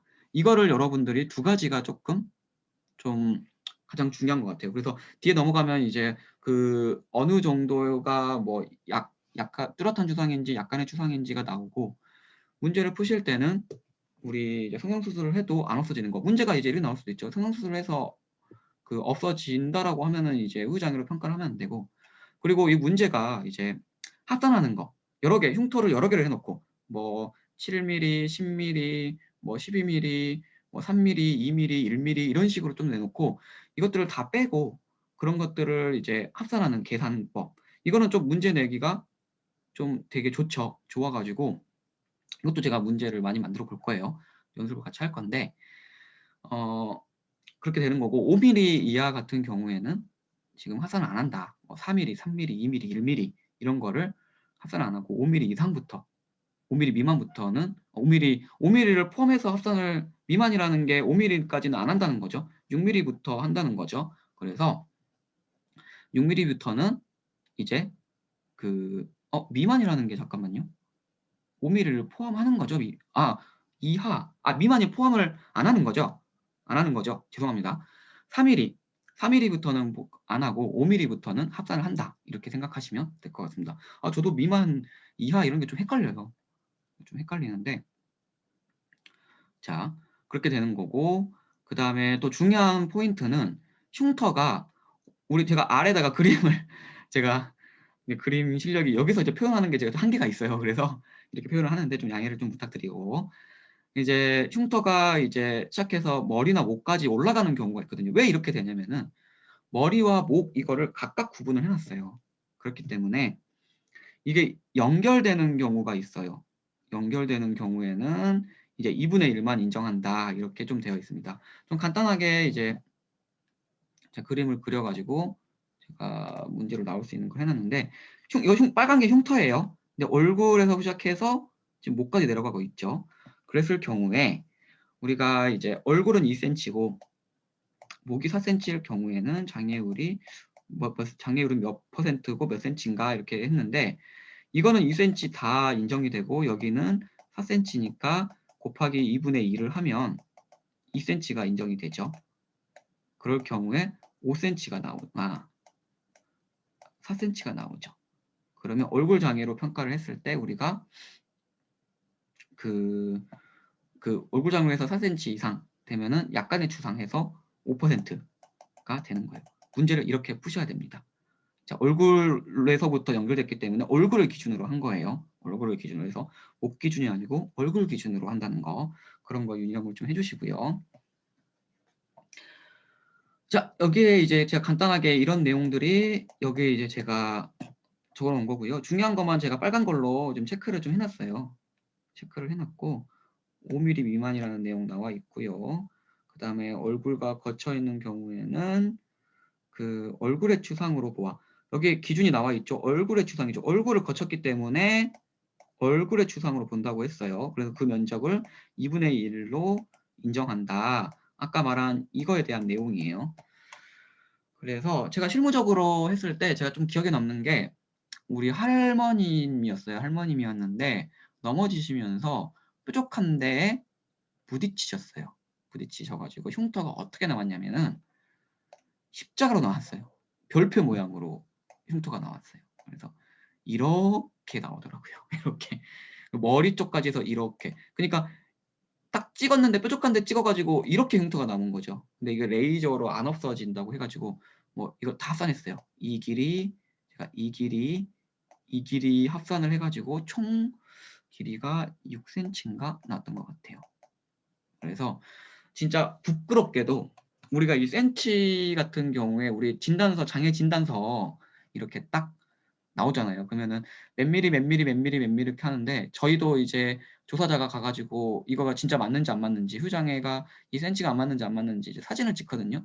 진짜 부끄럽게 자를 딱 대고요. 여기다가 딱 자가 있어요. 자가 이렇게 있는데 자를 대고 딱 사진을 찍습니다. 그래서 이 후유장애와 이게 맞다라는 거를 이제 확인하고 보험금을 줬어요. 근데 좀 죄송스럽죠. 이렇게 다 대세요. 제 자대고 찍겠습니다. 이러면 좀 죄송스럽죠. 어쩔 수 없죠. 근데 뭐 실무자로서 뭐 확인을 객관적으로 확인을 해야 되니까 그래서 직접적으로 자를 대고 찍습니다. 그래서 사진 자료를 첨부해서 제가 결제를 올려요. 저희 이제 결제자한테 결제를 올려서 진짜 딱 재고 보니까 이게 맞더라. 그래서 줘야 되겠더라. 이렇게 해서 결제를 받습니다. 받았던 기억이 있고요. 그래서 딱 추산당이다 하면은 제 가방 속에 자를 놓고 갑니다. 자, 조그만 자를 놓고 가서 잴 준비를 하고 가서 딱 잽니다. 실무상으로는 제가 그렇게 조사를 했었고요.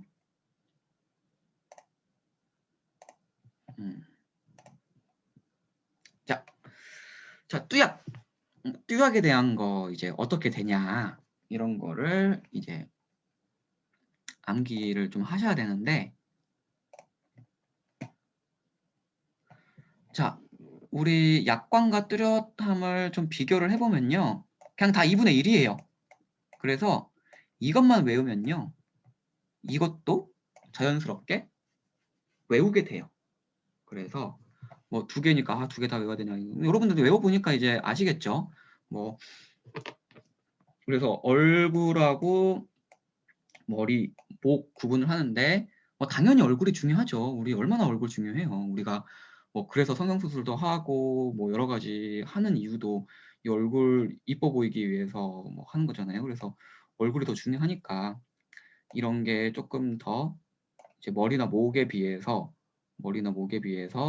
조금 뭐 더 강하게 돼 있죠. 그래서 머리 같은 경우에는 손바닥 크기인데 얼굴 같은 경우에는 손바닥의 2분의 1 추한 모습 자체가 여러 가지가 있겠죠. 뭐 화상 자국도 될 수도 있고요. 뭐 함몰이 된 걸 수도 있고 뭐 여러 가지 형태로 나올 수 있어요. 그래서 함몰 가장 큰 게 이제 조직의 함몰 이런 거 조금 안타까워. 이런 거 보면은 제가 직접 가서 보면 머리뼈가 진짜 막 함몰이 돼 있거나 아니면은 막 화상 때문에 막 이 변색이라든지 피부의 변색 뭐 이런 것들이 좀 심하게 나와 있어요. 그래서 진짜 좀 안타까워요. 그래서 그런 것들이 이제 손바닥 크기의 2분의 1. 손바닥 여기 뒤에 이제 제가 딱 약관 규정대로 해놨는데 이거를 간단하게 해놨는데 8cm, 10cm 곱해가지고 이 면적이에요. 그래서 여러분들 손바닥 딱 펴서요. 손바닥을 펴서 얼굴에다가 암기를 합시다. 딱 손바닥을 펴시고 우리 절반, 손바닥의 절반, 얼굴이 손바닥 절반 정도 된다. 이런 거 해주시면 됐고 머리나 목 같은 경우에는 손바닥 크기 이렇게 딱 되셔가지고 딱 해주시면 돼요. 그 다음에 길이는 이제 우리 딱 일자로 이렇게 딱 돼 있는 것들 이런 것들에 대한 거예요. 10cm면 진짜 커요. 우리 손바닥이 그 가로가 8cm 정도 되거든요. 그래서 손바닥을 딱 펴가지고 가로가 8cm 정도 되니까 이 정도가 되겠구나. 이 정도가 우리 8cm래 10cm 정도 되죠. 10cm 정도 되니까 손바닥을 딱 펴시면 돼요. 우리 추상 공부할 때는 손바닥을 딱 펴시고 손바닥 가로가 10이고 세로가 8이다 라는 거를 딱 머릿속에 염두에 두시고 이 손바닥 길이 10, 그 다음에 지름이 이제 5니까 이제 이 5cm. 이것도 암기 이렇게 하셔야 돼요. 어쩔 수 없어요. 5cm. 그 다음에 코는 우리 항상 우리 코 할 때도 같이 암기하니까 이건 빼고 손바닥 크기를 딱 보면서 여러분들이 암기를 하시면 편합니다. 그래서 길이가 10cm다. 이렇게 암기해 주시면 될 것 같고요. 10의 절반이니까 5cm가 약간의 추상이고 손바닥 크기 2분의 1이 절반이니까 4분의 1 이렇게 암기를 하시면 될 것 같습니다. 조직 함몰 같은 경우에는 우리 긴 거의 절반 정도 조직 함몰이 된다. 우리 손바닥 펴시고 여러분들이 딱 우리 시험 치실 때 손바닥 필 수 있잖아요. 손바닥 피시려가지고 여러분들이 이거다. 그냥 2분의 1, 15 이렇게 하면 어려워요. 근데 진짜 딱 손바닥 펴가지고 이렇게 딱 대가면서 여러분들이 암기를 하시면 쉽게 할 수 있을 것 같아요. 머리나 이제 목 같은 경우 머리는 이제 머리카락이 나는 자리라고 생각하시면 될 것 같아요. 머리카락이 나는 자리에 대해서 이제 바늘, 모방 결솔 이런 거가 이제 손바닥 크기, 목 같은 경우에도 손바닥 크기 이렇게 암기를 하시면 될 것 같습니다. 코 같은 경우에는 2분의 1, 4분의 1 제가 코 할 때 같이 하죠. 그래서 다시 한번 반복할게요. 손바닥 딱 펴시고 손바닥 크기의 절반, 얼굴은 절반, 그 다음에 머리나 목은 다 우리 뚜렷한을 기준으로 해서 뚜렷한은 약간의 이제 2분의 1이니까 그리고 긴 거 10cm 가장 우리 가로 세로 가로 가로죠. 이런 것도 헷갈려요. 제가 막 자꾸 자 가로 가장 손바닥에 긴 거 가로가 원래 보통 10cm인데 여기서 이 10cm 전체가 뚜렷한 흉터 그러니까 일자로 난 거. 그 다음에 조직 함몰 같은 경우에는 절반 5cm 정도 지름이 5cm 정도 된다 이렇게 생각하시면 될 것 같고요. 그리고 코 같은 경우에 2분의 1, 그 다음에 머리나 목은 손바닥 크기 이렇게 딱 손바닥 펴시고 하나하나 그 연상을 시키시면서 여러분들이 암기하시면 쉬울 것 같아요. 그리고 약간의 추상은 데카코마니처럼 딱 절반 뭐 좀 유념할 거는 이게 5cm고 이게 2cm라는 점만 좀 유념을 해주시면 될 것 같아요. 그리고 이 말 정확히 알아야 돼요. 근데 뭐가 조직 함몰이 지름이 5cm, 그 다음에 바늘이 10cm. 바늘이라는 게 이제 일자로 딱 된 거. 그 다음에 추한 모습, 그 화상 입으신 거 생각하시면 될 것 같고, 칼자국. 그 다음에 이거는 딱 아예 들어간 거. 딱 그분이 딱 들어가 있어가지고 좀 흉한 모습 이런 거 생각하시면 될 것 같아요. 코는 아랍 그거 생각하시면 될 것 같아요. 네. 생각하시면 될 것 같고 이렇게 해서 연상하면서 여러분들이 좀 암기를 좀 해주셔야 될 것 같아요. 그래서 이것도 문제 내기가 너무 좋아서 무조건 좀 알고 가셔야 돼요. 여러분들이 문제 내기가 너무 좋아요. 그래서 좀 암기를 좀 해주시고요. 자 넘어가겠습니다. 손바닥 크기 같은 경우에는 이제 성인 이거를 암기해야 돼요 라고 물어보시는 분이 있는데 저는 이렇게 좀 간단하게 좀 했거든요. 근데 이것도 숫자라서 여러분들이 또 헷갈릴 수가 있어요. 그래서 암기하지 마세요. 그냥 이 정도 된다라는 것만 여러분들이 알고 있고 굳이 이것까지 암기 이거 나오면 어쩔 수가 없어요. 진짜 좀 너무 외곽에서 낸 거예요. 이거는 틀려라 라고 하고 내는 문제이기 때문에 저는 암기하는 거를 추천하지 않습니다. 이런 것까지 암기하면 머리가 너무 아파요. 그래서 암기하는 걸 추천하지 않고요. 그래도 나는 암기할 거야 그러면 암기하셔도 됩니다. 이건 저는 근데 추천하지는 않습니다. 이 정도로 하고요. 그 다음에 척추장애 가겠습니다. 척추장애도 되게 뭐가 많죠. 아, 또 시간 내도 못할까봐 또 걱정이 되네요. 자, 척추장애. 척추는 크게 보면 운동, 기형, 추간판 장애 이렇게 세 개로 나뉩니다. 세 개로 나뉘고요. 이거는 제가 시각적인 자료를 좀 준비를 좀 해봤어요. 왜냐면은 그냥 글로만 보면요, 여러분들이 조금 이해하기가 조금 힘들어요. 그래서 시각적인 거를 좀 제가 가지고 와봤고, 좀 세 개로 나뉘죠. 우리 척추 같은 경우에는 총 세 개로 나뉘고, 운동장애. 근데 운동장애를 말 그대로 우리가 운동을 측정하는 게 아니에요. 그냥 운동은 고정하는 거예요. 그래서 그냥 제가 10번 설명한 것보다 한 개, 두 개 자료를 보여드리는 게 여러분들이 딱 이해하기 쉬울 것 같아요. 이게 지금 고정한 상태예요.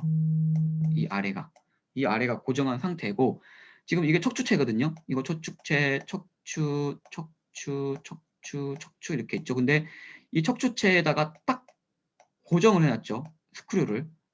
우리 이제 의학용어로 스크류라고 하고, 이제 나사못이라는 이제 그런 표현을 쓰는데, 이것들을 딱 고정을 해놨어요. 받쳐가지고. 그래서 이렇게 하나, 둘, 세 개 고정했고, 네 개 고정을 한 게 딱 보이죠, 여러분들. 눈에 딱 보이죠? 이렇게 고정을 하는구나. 그래서 이 고정하는 순간 장애 상태가 되는 거예요. 이 고정하는 것만으로도. 그래서 후유장애 진단서를 끊어올 필요도 없어요. 이 운동장애 같은 경우에는. 그래서 우리 대리인 하신 분들이 가장 쉬운 건 같은 거, 딱 그냥 고정을 했다라는 것만으로도 보험 청구를 하면 보험사가 맞춰서 40, 30, 20을 돌립니다. 그래서 실무적으로는 이게 우리가 이제 이런 거 들어오면은, 이게 기왕증이 있는지, 진짜 재해가 일어났는지, 상해 사고가 있는지, 이런 것들에 대한 것들을 판단하게 됩니다. 보통은 이렇게 된 거는요, 뭐 질병적으로 한 경우도 많아요. 왜냐면은 골다공증 같은 경우에 척추로 많이 오거든요. 척추로 많이 와서 약간의 그 외부 요인으로 인해서 이렇게 뼈가 으스러지는 경우가 많아요. 그래서 우리가 가장 중점적으로 보는 거는 이게 재해로 왔냐 안 왔냐, 이런 기왕증 같은 거를 일단 판단하게 되고, 그리고 진짜 명백하다. 근데 이런 거 이제 산재 사고가 많죠. 어떨 때만 일어날까요? 산재. 떨어진 거. 낙상. 낙상일 때 척추가 많이 으스러져요. 그래서 이런 것들을 딱 고정하는 수술을 많이 합니다. 산재에서 많이 일어나고요. 그리고 우리가 다이빙 해가지고 목부터 이렇게 딱 떨어져가지고 이렇게 뼈가 으스러지는 경우가 있어요. 그래서 그런 경우에도 딱딱딱딱 고정을 하는 경우가 많습니다. 그래서 이런 식으로 치료를 고정하는 걸 해요. 그래서 운동장애는 척추를 고정하는 거다라고 여러분들이 생각하시면 될 것 같습니다. 어렵지 않죠? 어렵지 않고, 기형장애 같은 경우에는 이 척추가 이게 정상적으로, 이분 같은 건 딱 정상적으로 딱 돼 있죠. 이렇게 고정을 하더라도. 근데 그게 뼈가 으스러지는 경우가 있어요. 그러면은 으스러지면서 뼈 하나하나가 그 정확하게 올곧게 꼿꼿하게 지지를 해줘야 되는데, 이게 으스러지면서 딱 뼈가 이제 허리가 틀어지거든요. 그래서 그 압박되는 거, 그 뼈가 그러니까 압박돼서 압박골절이 생기는 거와 그 다음에 틀어지는 거를 정한 게 기형장애고, 그 다음에 추간파절출증 같은 경우는 말 그대로 우리 어르신 분들 추탈 많죠. 거의 저도 약간의 추탈이 있거든요. 저도 약간 이제 하도 이제 컴퓨터를 많이 하고 앉아 있는 시간이 좀 길다 보니까 이런 것들이 점점 압박이 돼가지고 추탈이 좀 생기는 것 같아요. 좀 저릿저릿해요. 그런 거에 대한 거. 그런 거에 대한 거. 이거 좀 중요한 거는, 추간판살 좀 중요한 거는, 이 추탈로 진단을 받으면 기형장애나 운동장애로 평가를 하지 않죠. 추탈 진단인 경우에는 아예 딱 기형장애 같은 경우에는, 운동장애, 기형장애 같은 경우에는요, 이게 진단명이 압박골절이에요. 아예 압박골절, 이렇게 딱 진단명이 있어요. 이거에 대한 거는 운동장애, 기형장애를 평가를 하고요. 추탈은 추간판 탈출증이라는 진단명이 나와요. 그래서 압박골절은 운동장애와 기형장애를 평가하면 되고요. 추간판 탈출증 같은 경우에는 이제 추간판 탈출증, 경추의 추간판 탈출증, 뭐 요추의 추간판 탈출증, 흉추는 없어요. 추간판 탈출증 같은 게. 우리 의학이론 공부하면 이제 추탈 좀 중요하게 공부하죠. 왜 추탈이 발생하는지에 대한 뭐 의학적으로도 좀 나오죠. 뭐 인대가 이제 몸 안쪽에 있는 인대가 2배 두껍고 그 몸 뒤쪽에 있는 인대가 이거에 대해서 2배가 얇다. 저는 그렇게 알고 있어요. 그래서 추간판이 이 앞으로 탈출하는 것보다 척수가 흐르는, 그러니까 신경계가 흐르는 이 뒤쪽으로 압박을 좀 가하기 때문에 이런 것 때문에 우리 신체에서 탈출이 많이 나온다. 이런 이야기가 이제 약한 쪽으로 많이 탈출을 하죠. 이 앞쪽으로는 이게 두껍고 짱짱하기 때문에 잘 탈출 안 하고 뒤쪽으로 약해서 좀 탈출을 많이 한다. 이런 것 때문에 좀 발생하는 걸로 알고 있어요. 그리고 그게 맞죠.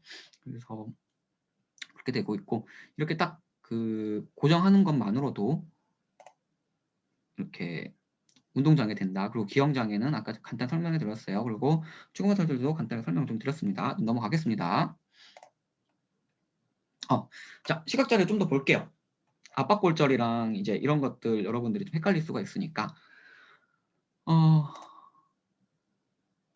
자, 이거는 이제 압박골절, 아까 말한 기형장애예요. 기형장애. 운동장애 아니에요. 기형장애. 운동장애는 아예 그냥 딱 고정하는 것만으로도 운동장애예요. 이거는 뭐 고정하거나 그런 거 아니에요. 보통 이제 시멘트 삽입술을 해가지고 여기다가 이제 압박골절이 돼서 여기다가 이렇게 딱 골을 시멘트 같은 걸 이식을 해요. 그래서 짱짱하게 이렇게 또 만들어줘요. 이렇게 치료는.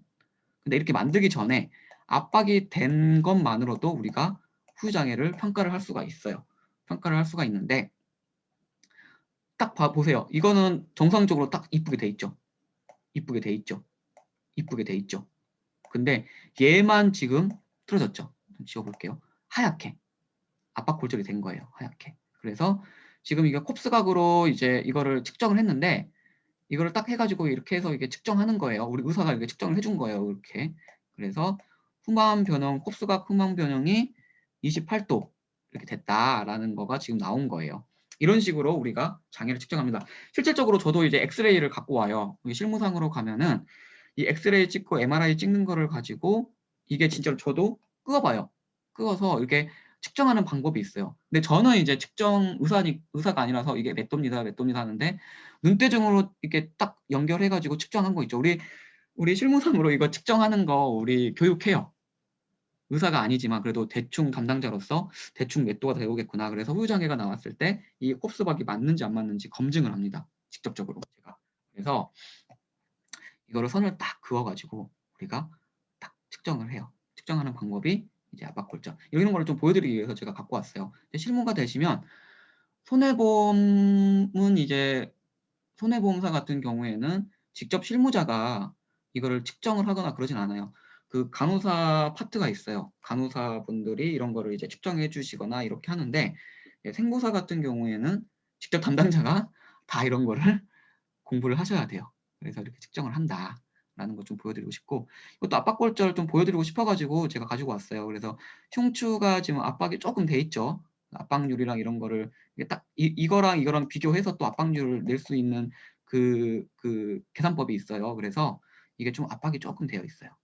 그래서 압박률 그리고 추가만 살뜰증 하나 갖고 왔는데 자 여기 앞에 인대가 이게 있고 뒤가 이제 척수가 있고 이제 후정인대가 있죠. 여기가 이제 많이 압박이 되어 있죠. 신경병증이 있죠. 그래서 이거를 딱 잘라가지고 여러분들이 어떤 분이 이거를 끄어주셨네요. 친절하시게. 그래서 이거를 좀 해서 추간판 탈출증이 나오는 거 이런 식으로 보실 수 있을 것 같습니다.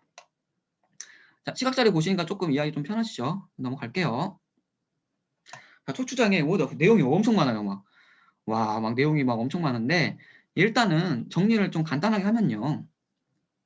간단하게 하면 우리 제1 경추부터 제1 천추까지는 동일한 부위로 본다. 그러니까 동일한 사고로 경추 다치고 요추 다치고 흉추 다쳤을 때 이 동일한 부위를 보기 때문에 그 높은 거 하나만 한다. 그러니까 경추, 요추, 흉추가 각각 장애가 발생할 거 아니에요.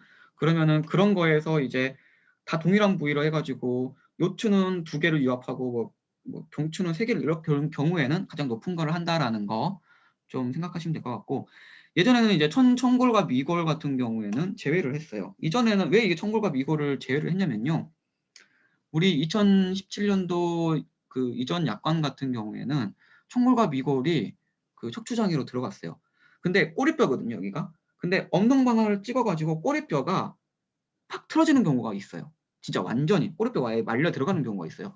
그럴 경우에 우리 나중에 기형장애 같은 경우에 그 기형장애 어디 있죠? 기형장애 같은 경우에 우리가 측만도, 후만도 이게 25%, 20도 이렇게 해가지고 심한 장애가 50%잖아요. 근데 꼬리뼈 같은 경우에는 너무 쉽게 이게 딱 어긋나는 거예요. 딱 너무 이게 쉽게 틀어지는 거예요. 작기 때문에. 그래서 말도 안 되게 50%를 보상해주는 실무적인 문제가 발생을 했어요.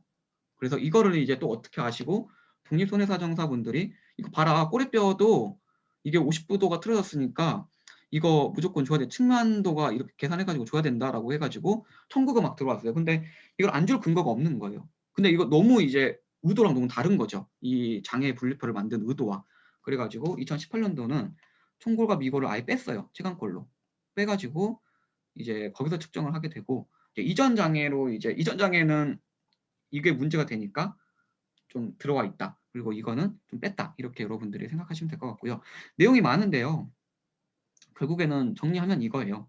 정리하면 행돌기와 극동기. 그러니까 의학이론 여러분들이 다 공부하시고 아시겠죠? 이거는 이제 기형장애에서 이제 뺀다라는 거. 그 다음에 측정장애가 측정을 할 때 콥스 앵글이거든요. 이거를 이제 기본적으로 많이 해요. 이제 그전에는 뭐 다른 측정 방법이 있어요. 그냥 딱 각도를 측정하는 방법이 있는데 그게 제가 용어가 까먹었어요. 요즘에 화도 이제 콥스 부분만 들어오니까 제가 그전 거를 까먹었는데 그 측정 방법이 아니고 지금 콥스 앵글. 그전에는 이제 이 측정 방법에 대한 그 딱 그게 명확하게 어떤 방법을 씁니다라는 게 없어요. 그래서 유리한 거를 막 가지고 왔거든요. 측정을 유리하게끔 해서. 근데 지금은 콥스 앵글로만 딱 하게끔 되어 있죠. 그래서 이것만 좀 생각하시면 돼요. 생각하시면 되고 그리고 압박률 같은 경우에는 합산해요.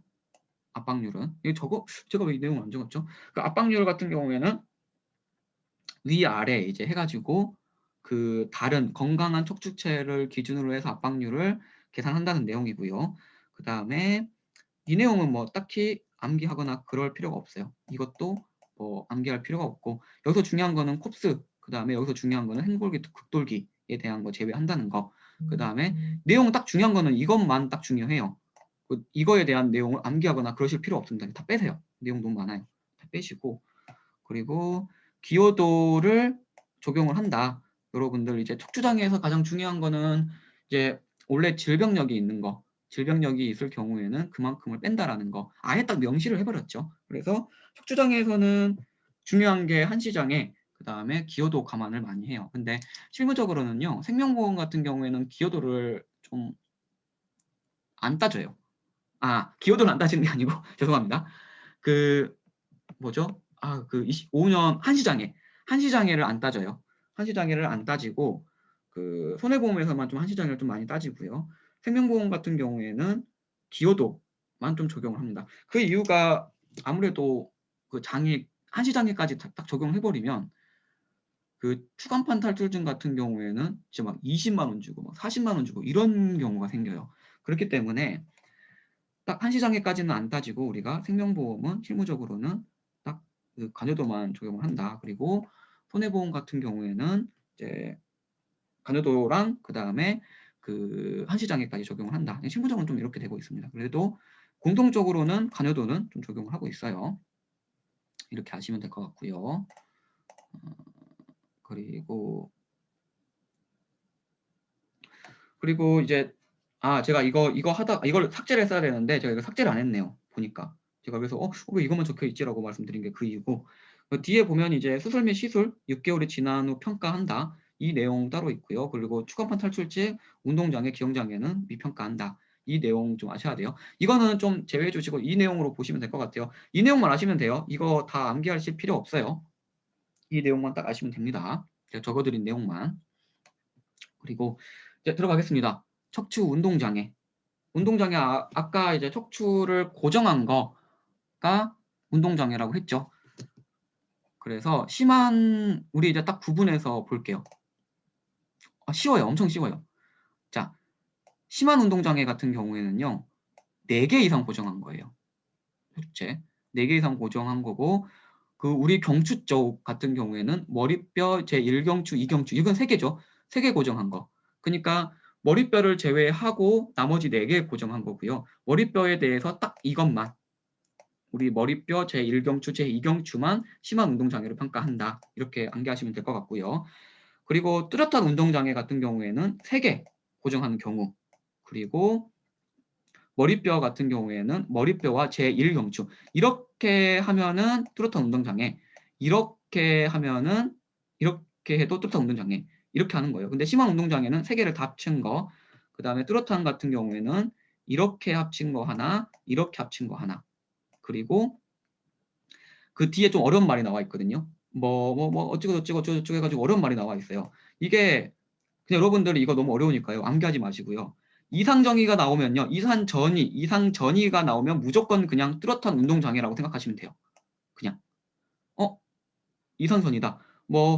그 머리뼈에 이상전이가 나온 거면 무조건 뚜렷한 운동장애다. 이렇게 그냥 암기하세요. 이거 뒤에 이 내용들 암기하기가 너무 어려워요. 머리뼈에서 이렇게 된 거, 약으로 하면은 BDI, 그 다음에 ADI인 상태의 이상전인에는 뚜렷한 운동장애로 본다. 이렇게만 좀 암기를 해주세요. 이거를 암기를 하려면요, 여러분들이 어려워요. 막 조금 힘들어요. 그래서 이상전인은 무조건 뚜렷한 운동장애다. 이렇게 생각해 주시면 암기하기가 편합니다. 쉽죠? 운동장애 같은 거 그냥 눈 감고 생각해 보세요. 그냥 4개, 3개, 약간은 그냥 2개 고정한 거예요. 간단하게. 4개, 3개, 2개인데 머리뼈에만 지금 좀 규정을 했는데 머리뼈 그 다음에 1경추, 2경추 해가지고 이 3개를 하면은 심한. 그 다음에 머리뼈랑 1경추와 2경추를 합산하면 뚜렷한. 그 다음에 이상전이, 머리뼈에 이상전이가 있으면 무조건 뚜렷한 운동장애다. 그 다음에 그 약간의 운동장애는 2개를 고정한 거다. 이렇게 지금 여러분들이 알고 계시면 암기하기 편합니다. 네. 실무적으로도 되게 많이 들어와요. 실무적으로도 이거 그렇게 되고요. 그 다음에 기형장애. 기형장애 같은 경우에는 자, 콥스 앵글로 하고요. 중요한 거는 이거예요. 이 내용이 막 길게 되어 있는데 중요한 거는 이겁니다. 콥스 앵글 사용법으로 검사를 하고요. 압박률 같은 경우에는 여러 개가 압박률이 있으면 합산을 하고, 그 다음에 압박률 계산은 위아래 그 건강한 그 척추체를 기준으로서 압박률을 계산한다. 이렇게 하시면 될 것 같고요. 기형장애가 가장 크죠. 기형장애 가장 큰 게 50%, 척추에서 가장 큰 거예요. 50%, 그 다음에 뚜렷한 기형 30%, 약간의 기형 15%. 그래서 이거는 이제 사실 암기를 좀 해주셔야 돼요. 압박률을 압박률끼리 암기를 좀 해주시고요. 그 다음에 전만도, 후만도 이런 거를 이 측정값에 대한 거는 각각에 해주셔야 돼요. 근데 약간의 기억만 우선 조금 설명을 해드리자면 그 전만도, 후만도에서 조금이라도 있으면 해줘요. 이제 이렇게 여기는 이제 15%, 10도, 2도, 25도 하는데 이게 콥스인 걸로 계산을 하거든요. 콥스인 걸로 하는데 근데 실질적으로 약간의 있으면은 이 15도, 10도를 넘기기가 사실은 많이 힘들어요. 많이 힘들고 보통 5도, 6도, 7도 이런 식으로 들어오는데 이럴 경우에는 다 15도, 15%예요.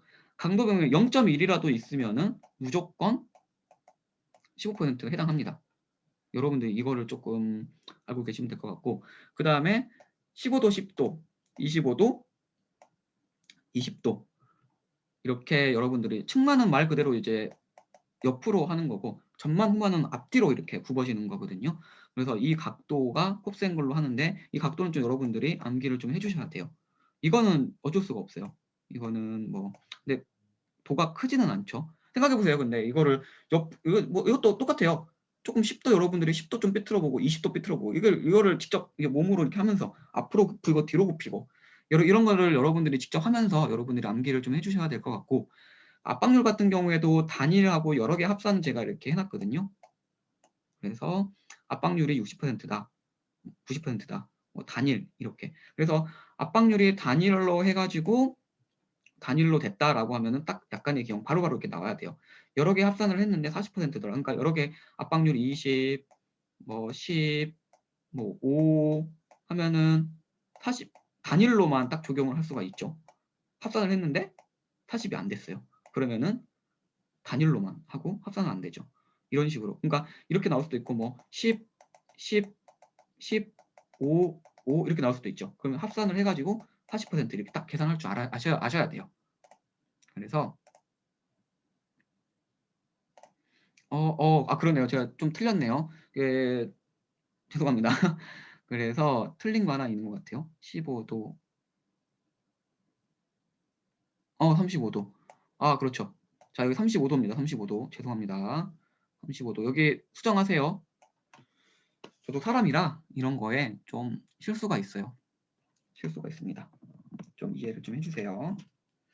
봐봐요. 이게 진짜 시험 문제 풀면서 얼마나 이거를 또 정확하게 할 수가 있겠어요. 그래서 여러분들 정확하게 암기를 해주셔야 되는데 또 이게 실수가 또 있습니다. 저도 보면서도 실수를 하는데 쓰는 분들은 얼마나 실수가 있겠어요.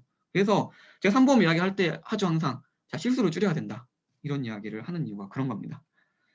자, 이렇게 여러분들 암기를 좀 해주시면 이거 35도로 바꿔주세요. 35도. 자, 바꿔주시고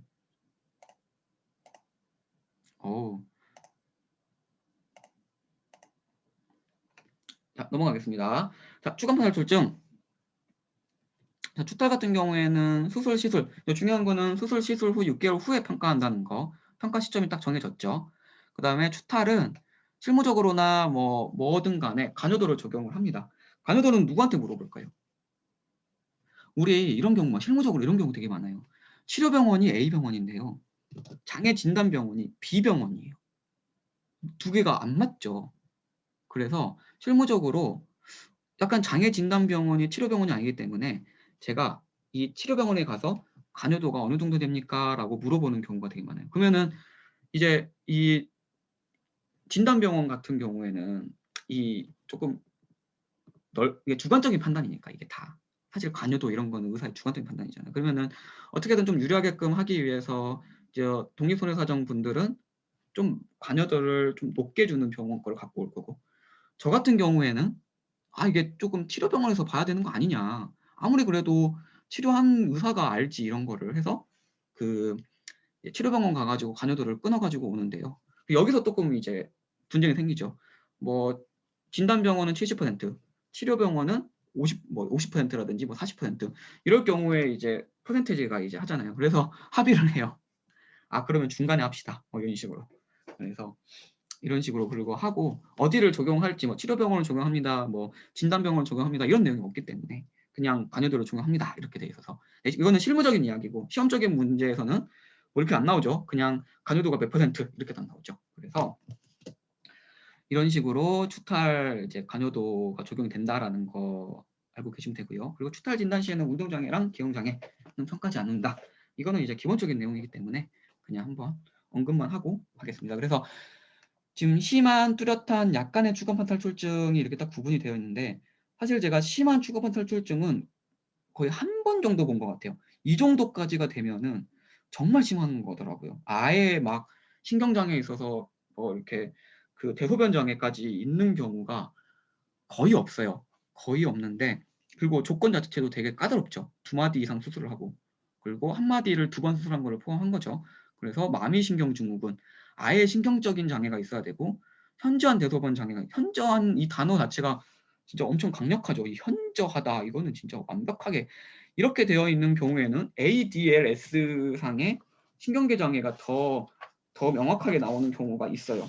뭐 우리 대소변 장애 ADLS에서 20% 이제 가장 큰 게 20%인데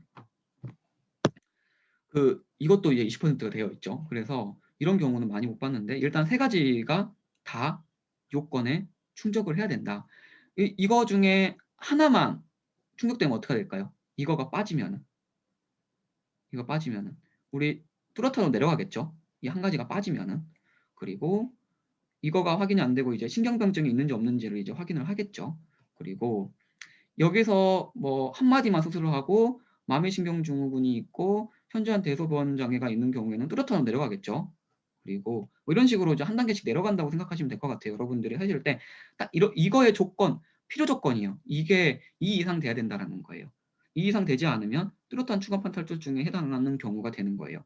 그래서 추간판 탈출증 같은 경우에는 제가 말이 좀 빨라지니까 발음이 좀 명백하지가 않네요.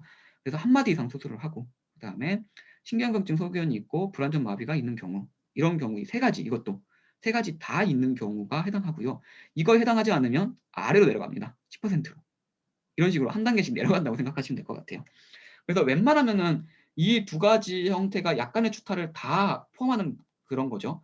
심한 추탈도 뚜렷한 거 약간을 다 포함하는 거죠. 그래서 여러분들이 하나하나 내려간다.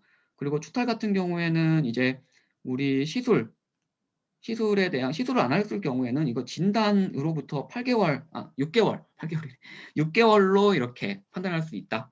6개월 정도 뒤에 이 신경병증이 있으면 신경병증이라는 게 좀 애매하게 돼 있죠. 신경병증을 어떻게 평가할 거냐. 근데 평가하는 방법이 여러 가지가 있어요.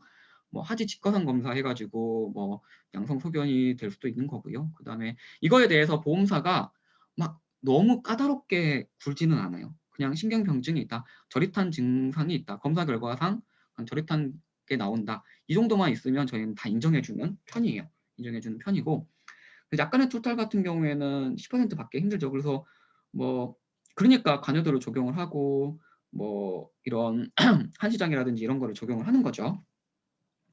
그래서 이거가 이렇게 나온다는 거 여러분들이 아시면 될 것 같고 이거 암기하는 방법 같은 경우에는 그냥 수술 기준으로 해가지고 수술이 있냐 없냐를 해서 심한 뚜렷한을 하고 아예 대소변은 완전 강하잖아요. 그래서 대소변이 있으면 심한 뚜렷한 장애 한 마디 이상 수술하고 불안전 마비가 있으면 뚜렷한 그 다음에 뭐 추가만 탈출증 진단하고 신경경증이 있으면 약간의 신경장애라는 거를 여러분들이 아시면 될 것 같습니다. 이 내용을 내가 정리를 해놓은 거예요. 정리를 해놓은 거고 이 정도로 근데 추탈은 중요합니다. 추탈은 진짜 실무적으로도 진짜 너무 많이 들어가요. 뭐 장애 들어오는 것 중에 거의 40%는 추탈인 것 같아요. 그만큼 되게 중요하기 때문에 시험 문제도 나올 확률이 많습니다. 자, 체간골 장애 또 볼게요. 자, 볼게요. 체간골 장애. 제가 준비한 거는 체간골 장애, 팔다리 장애 몇 가지 준비를 좀 했는데요. 잠깐만요. 체간골 장애가 왜 2개가 되어 있지? 제가 자료가 이게 끝이죠. 체간골 장애가. 일단 체간골 장애 보겠습니다.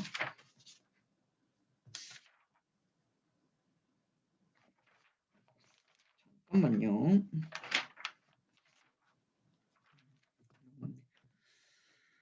자, 간단하니까요. 간단하게 보고 가겠습니다. 체간골 장애 같은 경우에도 문제가 나올 확률이 높습니다. 확률이 높고 일단 체간골은 15% 장애가 뭔지 10% 장애에 해당하는 게 뭔지부터 여러분들이 구분을 좀 하셔야 돼요. 그래서 10% 장애가 해당이 않은 거는 나머지는 다 15%죠. 나오는 문제 중에서. 그래서 이 10%를 일단 걸르시면 돼요. 10%를 일단 걸르는데 10%가 뭐냐? 일단 여러분들 좀 짚어보겠습니다. 자, 쇄골 한번 짚어보세요. 쇄골 어디인지 다 아시죠? 그 다음에 갈비뼈 짚어볼게요. 그리고 갈비뼈 사이에 흉골 짚어보겠습니다. 이 세 가지가 10%에 해당하는 체간골이에요. 여기를 제외한 나머지 골들은 다 15%라고 생각하시면 돼요. 뭐 총골과 미골 포함해서요. 포함해서. 그래서 쇄골, 갈비, 그 다음에 흉골을 제외한 거는 나머지는 10%고 여기만 10%다라고 생각하시면 될 것 같아요. 그래서 그리고 골반뼈 같은 경우에는 뭐 치골, 좌골, 미골. 그 다음에 중요한 거는 이천추 이하 청골이에요. 일천추 청골 같은 경우에는 우리 척추로 들어가요. 근데 이천추 이하 청골은 그 여기 체간골로 들어간다는 거. 그 구분 정확하게 해주셔야 돼요. 왜냐면은 시험 문제에 일천추로 나올 수도 있어요. 그러면은 여러분들이 헷갈리실 수가 있거든요. 그래서 제가 줄 그어놓은 이유가 이천추이기 때문에 제가 줄 그어놓았어요. 그래서 이 이천추는 15%에 들어간다라는 거고 자 중요한 거는 뭐냐면요. 여기서 중요한 포인트는 각변형 20도 각변형 20도는 다 공통적인 상황이에요. 그래서 그 우리 쇄골, 가슴뼈, 뭐 갈비뼈 같은 거, 흉골 같은 거 이거는 각변형 20도가 되면은 10%를 준다. 어깨뼈 같은 경우에도 각변형 20도가 되면 15% 준다. 그리고 여기가 이제 이 세 개를 빼는 나머지는 다 15%를 했잖아요. 그래서 어깨뼈, 골반뼈 여기가 이제 해당하는데 어깨뼈 같은 경우에는 어깨 쭉지라고 하죠. 우리 어르신분들 이제 어깨 쭉지라고 하는데 한번 짚어보시겠어요? 어깨 쭉지? 여기 막 누르면 되게 시원하죠. 그래서 제가 막 이게 막 근데 제가 못 누르겠네. 그래서 여기 이제 어깨 쭉지라고 생각하시면 될 것 같고 그리고 골반뼈 같은 경우에는 뭐 어려운 말로 뭐 장골, 자골 뭐 이렇게 되어 있는데 뭐 그냥 여기도 뭐 좀 암기를 해주셔야 될 것 같아요. 왜냐면은 천장 관절의 뭐 치골 문합부가 분리된 상태로 치유된 경우 이런 경우가 이제 15%가 해당하는데 이렇게 문구 그대로 나올 거예요 아마. 그렇기 때문에 이거 그냥 어깨뼈, 갈비뼈 흉골이 아니니까 15%구나 라고 여러분들이 그냥 딱 골라내실 수 있어야 돼요. 자골이 2.5cm 이상 분리된 경우면 15%구나 라고 이거를 그냥 바로바로 그냥 그 시험 문제 형식으로 그냥 빼셔야 돼요. 이건 15%. 그리고 청골과 미골 같은 경우에는 15% 이런 식으로 딱 구분하셔야 돼요. 그리고 여기서 말이 들어가 있는 게 육안의 병형을 알 수 있을 정도죠. 정도 제가 밑을 적었는데 밑 빼세요. 밑 아니에요. 이거인데 이게 20도 이상 된 거다. 이렇게 육안 변형과 20도가 동시에 있어야 된다라는 거예요. 그래서 이게 육안상 변형이 있을 정도로 20도인데 20도가 가장 핵심이죠. 모든 거가 다 20도가 이상이 있으면은 해당되고 그리고 이 천장관절과 자골 여기가 2.5cm 이상 되면은 15%고 그리고 여기에 미골과 청골이 들어간다. 그러니까 쉽게 말해서 여러분이 생각했을 때 그냥 쇄골, 갈비뼈, 흉골은 10% 나머지는 다 15%인데 각변형이 20도다. 그리고 나머지 이 두 개에 대한 거는 따로 암기를 한다. 이 두 개는 따로 암기해 주시고 20도, 20도, 20도. 그 다음에 미골의 기형 같은 경우에는 특별하게 70도인데 이게 엉덩방 아까 말했잖아요. 이게 기형이 20도잖아요. 근데 옛날에는 이게 척추가 척추 쪽에 들어가 있었어요. 미골이. 그러니까 이게 70도 하는 게 엉덩방아 찍어가지고 탁 틀어지는 건데 이거 50% 받잖아요. 약간 진짜 안 맞잖아요. 안 맞으니까 이쪽으로 빠진 거예요. 치간골로. 우리가 약간 개정이 되면서. 그래서 이거가 70도 이상 되면은 15% 준다라고 생각하시면 될 것 같습니다. 이거 유념해 주시고요. 이 부분도 유념해 주시고 이렇게 여러분들이 좀 암기나 이렇게 이해를 해 주시면 추간판 탈출증은 추간판 체간골 장애 같은 경우에는 딱 이거 구분해서 뼈마다 구분을 해가지고 좀 공부를 해주시면 문제 푸실 때 여러분들이 좀 헷갈리지 않으시고 딱 푸실 수 있을 거예요. 이것도 나중에 저랑 같이 연습을 좀 해보시게요. 자, 여기까지 오늘 2시간 또 빠르게 달려왔고요. 제가 못한 부분이 팔다리 장애예요. 팔다리 장애인데 이거는 다음 주에 하겠습니다. 팔다리 장애 좀 이것도 또 복잡한데 팔다리나 손가락이나 발가락 다 같아요. 이게 또 데칼코마니처럼 돼 있어요. 그래서 동시에 같이 보면 돼요. 동시에 외우면 돼요. 팔다리랑 손가락 각각 따로 보는 거 아니에요. 동시에 같이 외우는 거예요. 그래서 다음 주에는 팔다리, 그 다음에 손가락, 그 다음에 흉복부 장애, 그 다음에 정신행동장애까지 하면 아마 2시간이 딱 채워질 것 같습니다. 지급률을 암기하기보다는 이게 됐을 때 예를 들어서 갈비뼈가 문제가 이렇게 나올 거예요. 갈비뼈의 각변형이 21도다 했을 때 여러분들이 찾아내야 되잖아요. 이거에 대해서 지급률은 나올 거 아니에요. 지급률은 줄 거 아니에요. 뭐 근데 지급률을 주면은 이거에 대해서 딱 찾아낼 수 있는 것까지는 돼야 될 것 같아요. 제가 문제 나중에 갖고 와서 어떻게 문제가 나오는지 이런 것도 같이 한번 살펴볼게요. 뭐 지금은 약간 총정리식으로 제가 여러분들이 암기가 쉽도록 왜냐면은 우리 이것도 암기 들어가잖아요. 뭐 후유장애 같은 경우에도 약술 문제가 나오기 때문에 이런 거를 저랑 연습을 하는 거예요.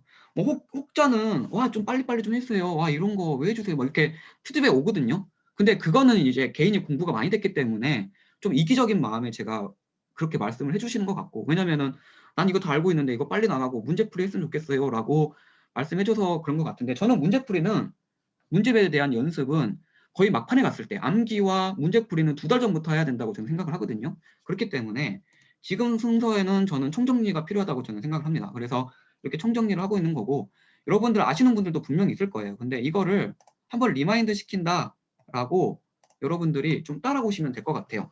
막 빨리 안 간다고 해서 이렇게 막 불만을 포로해 주시고 저한테 피드백을 주시는 분도 있는데, 저는 제 순서에 맞춰서 가겠습니다.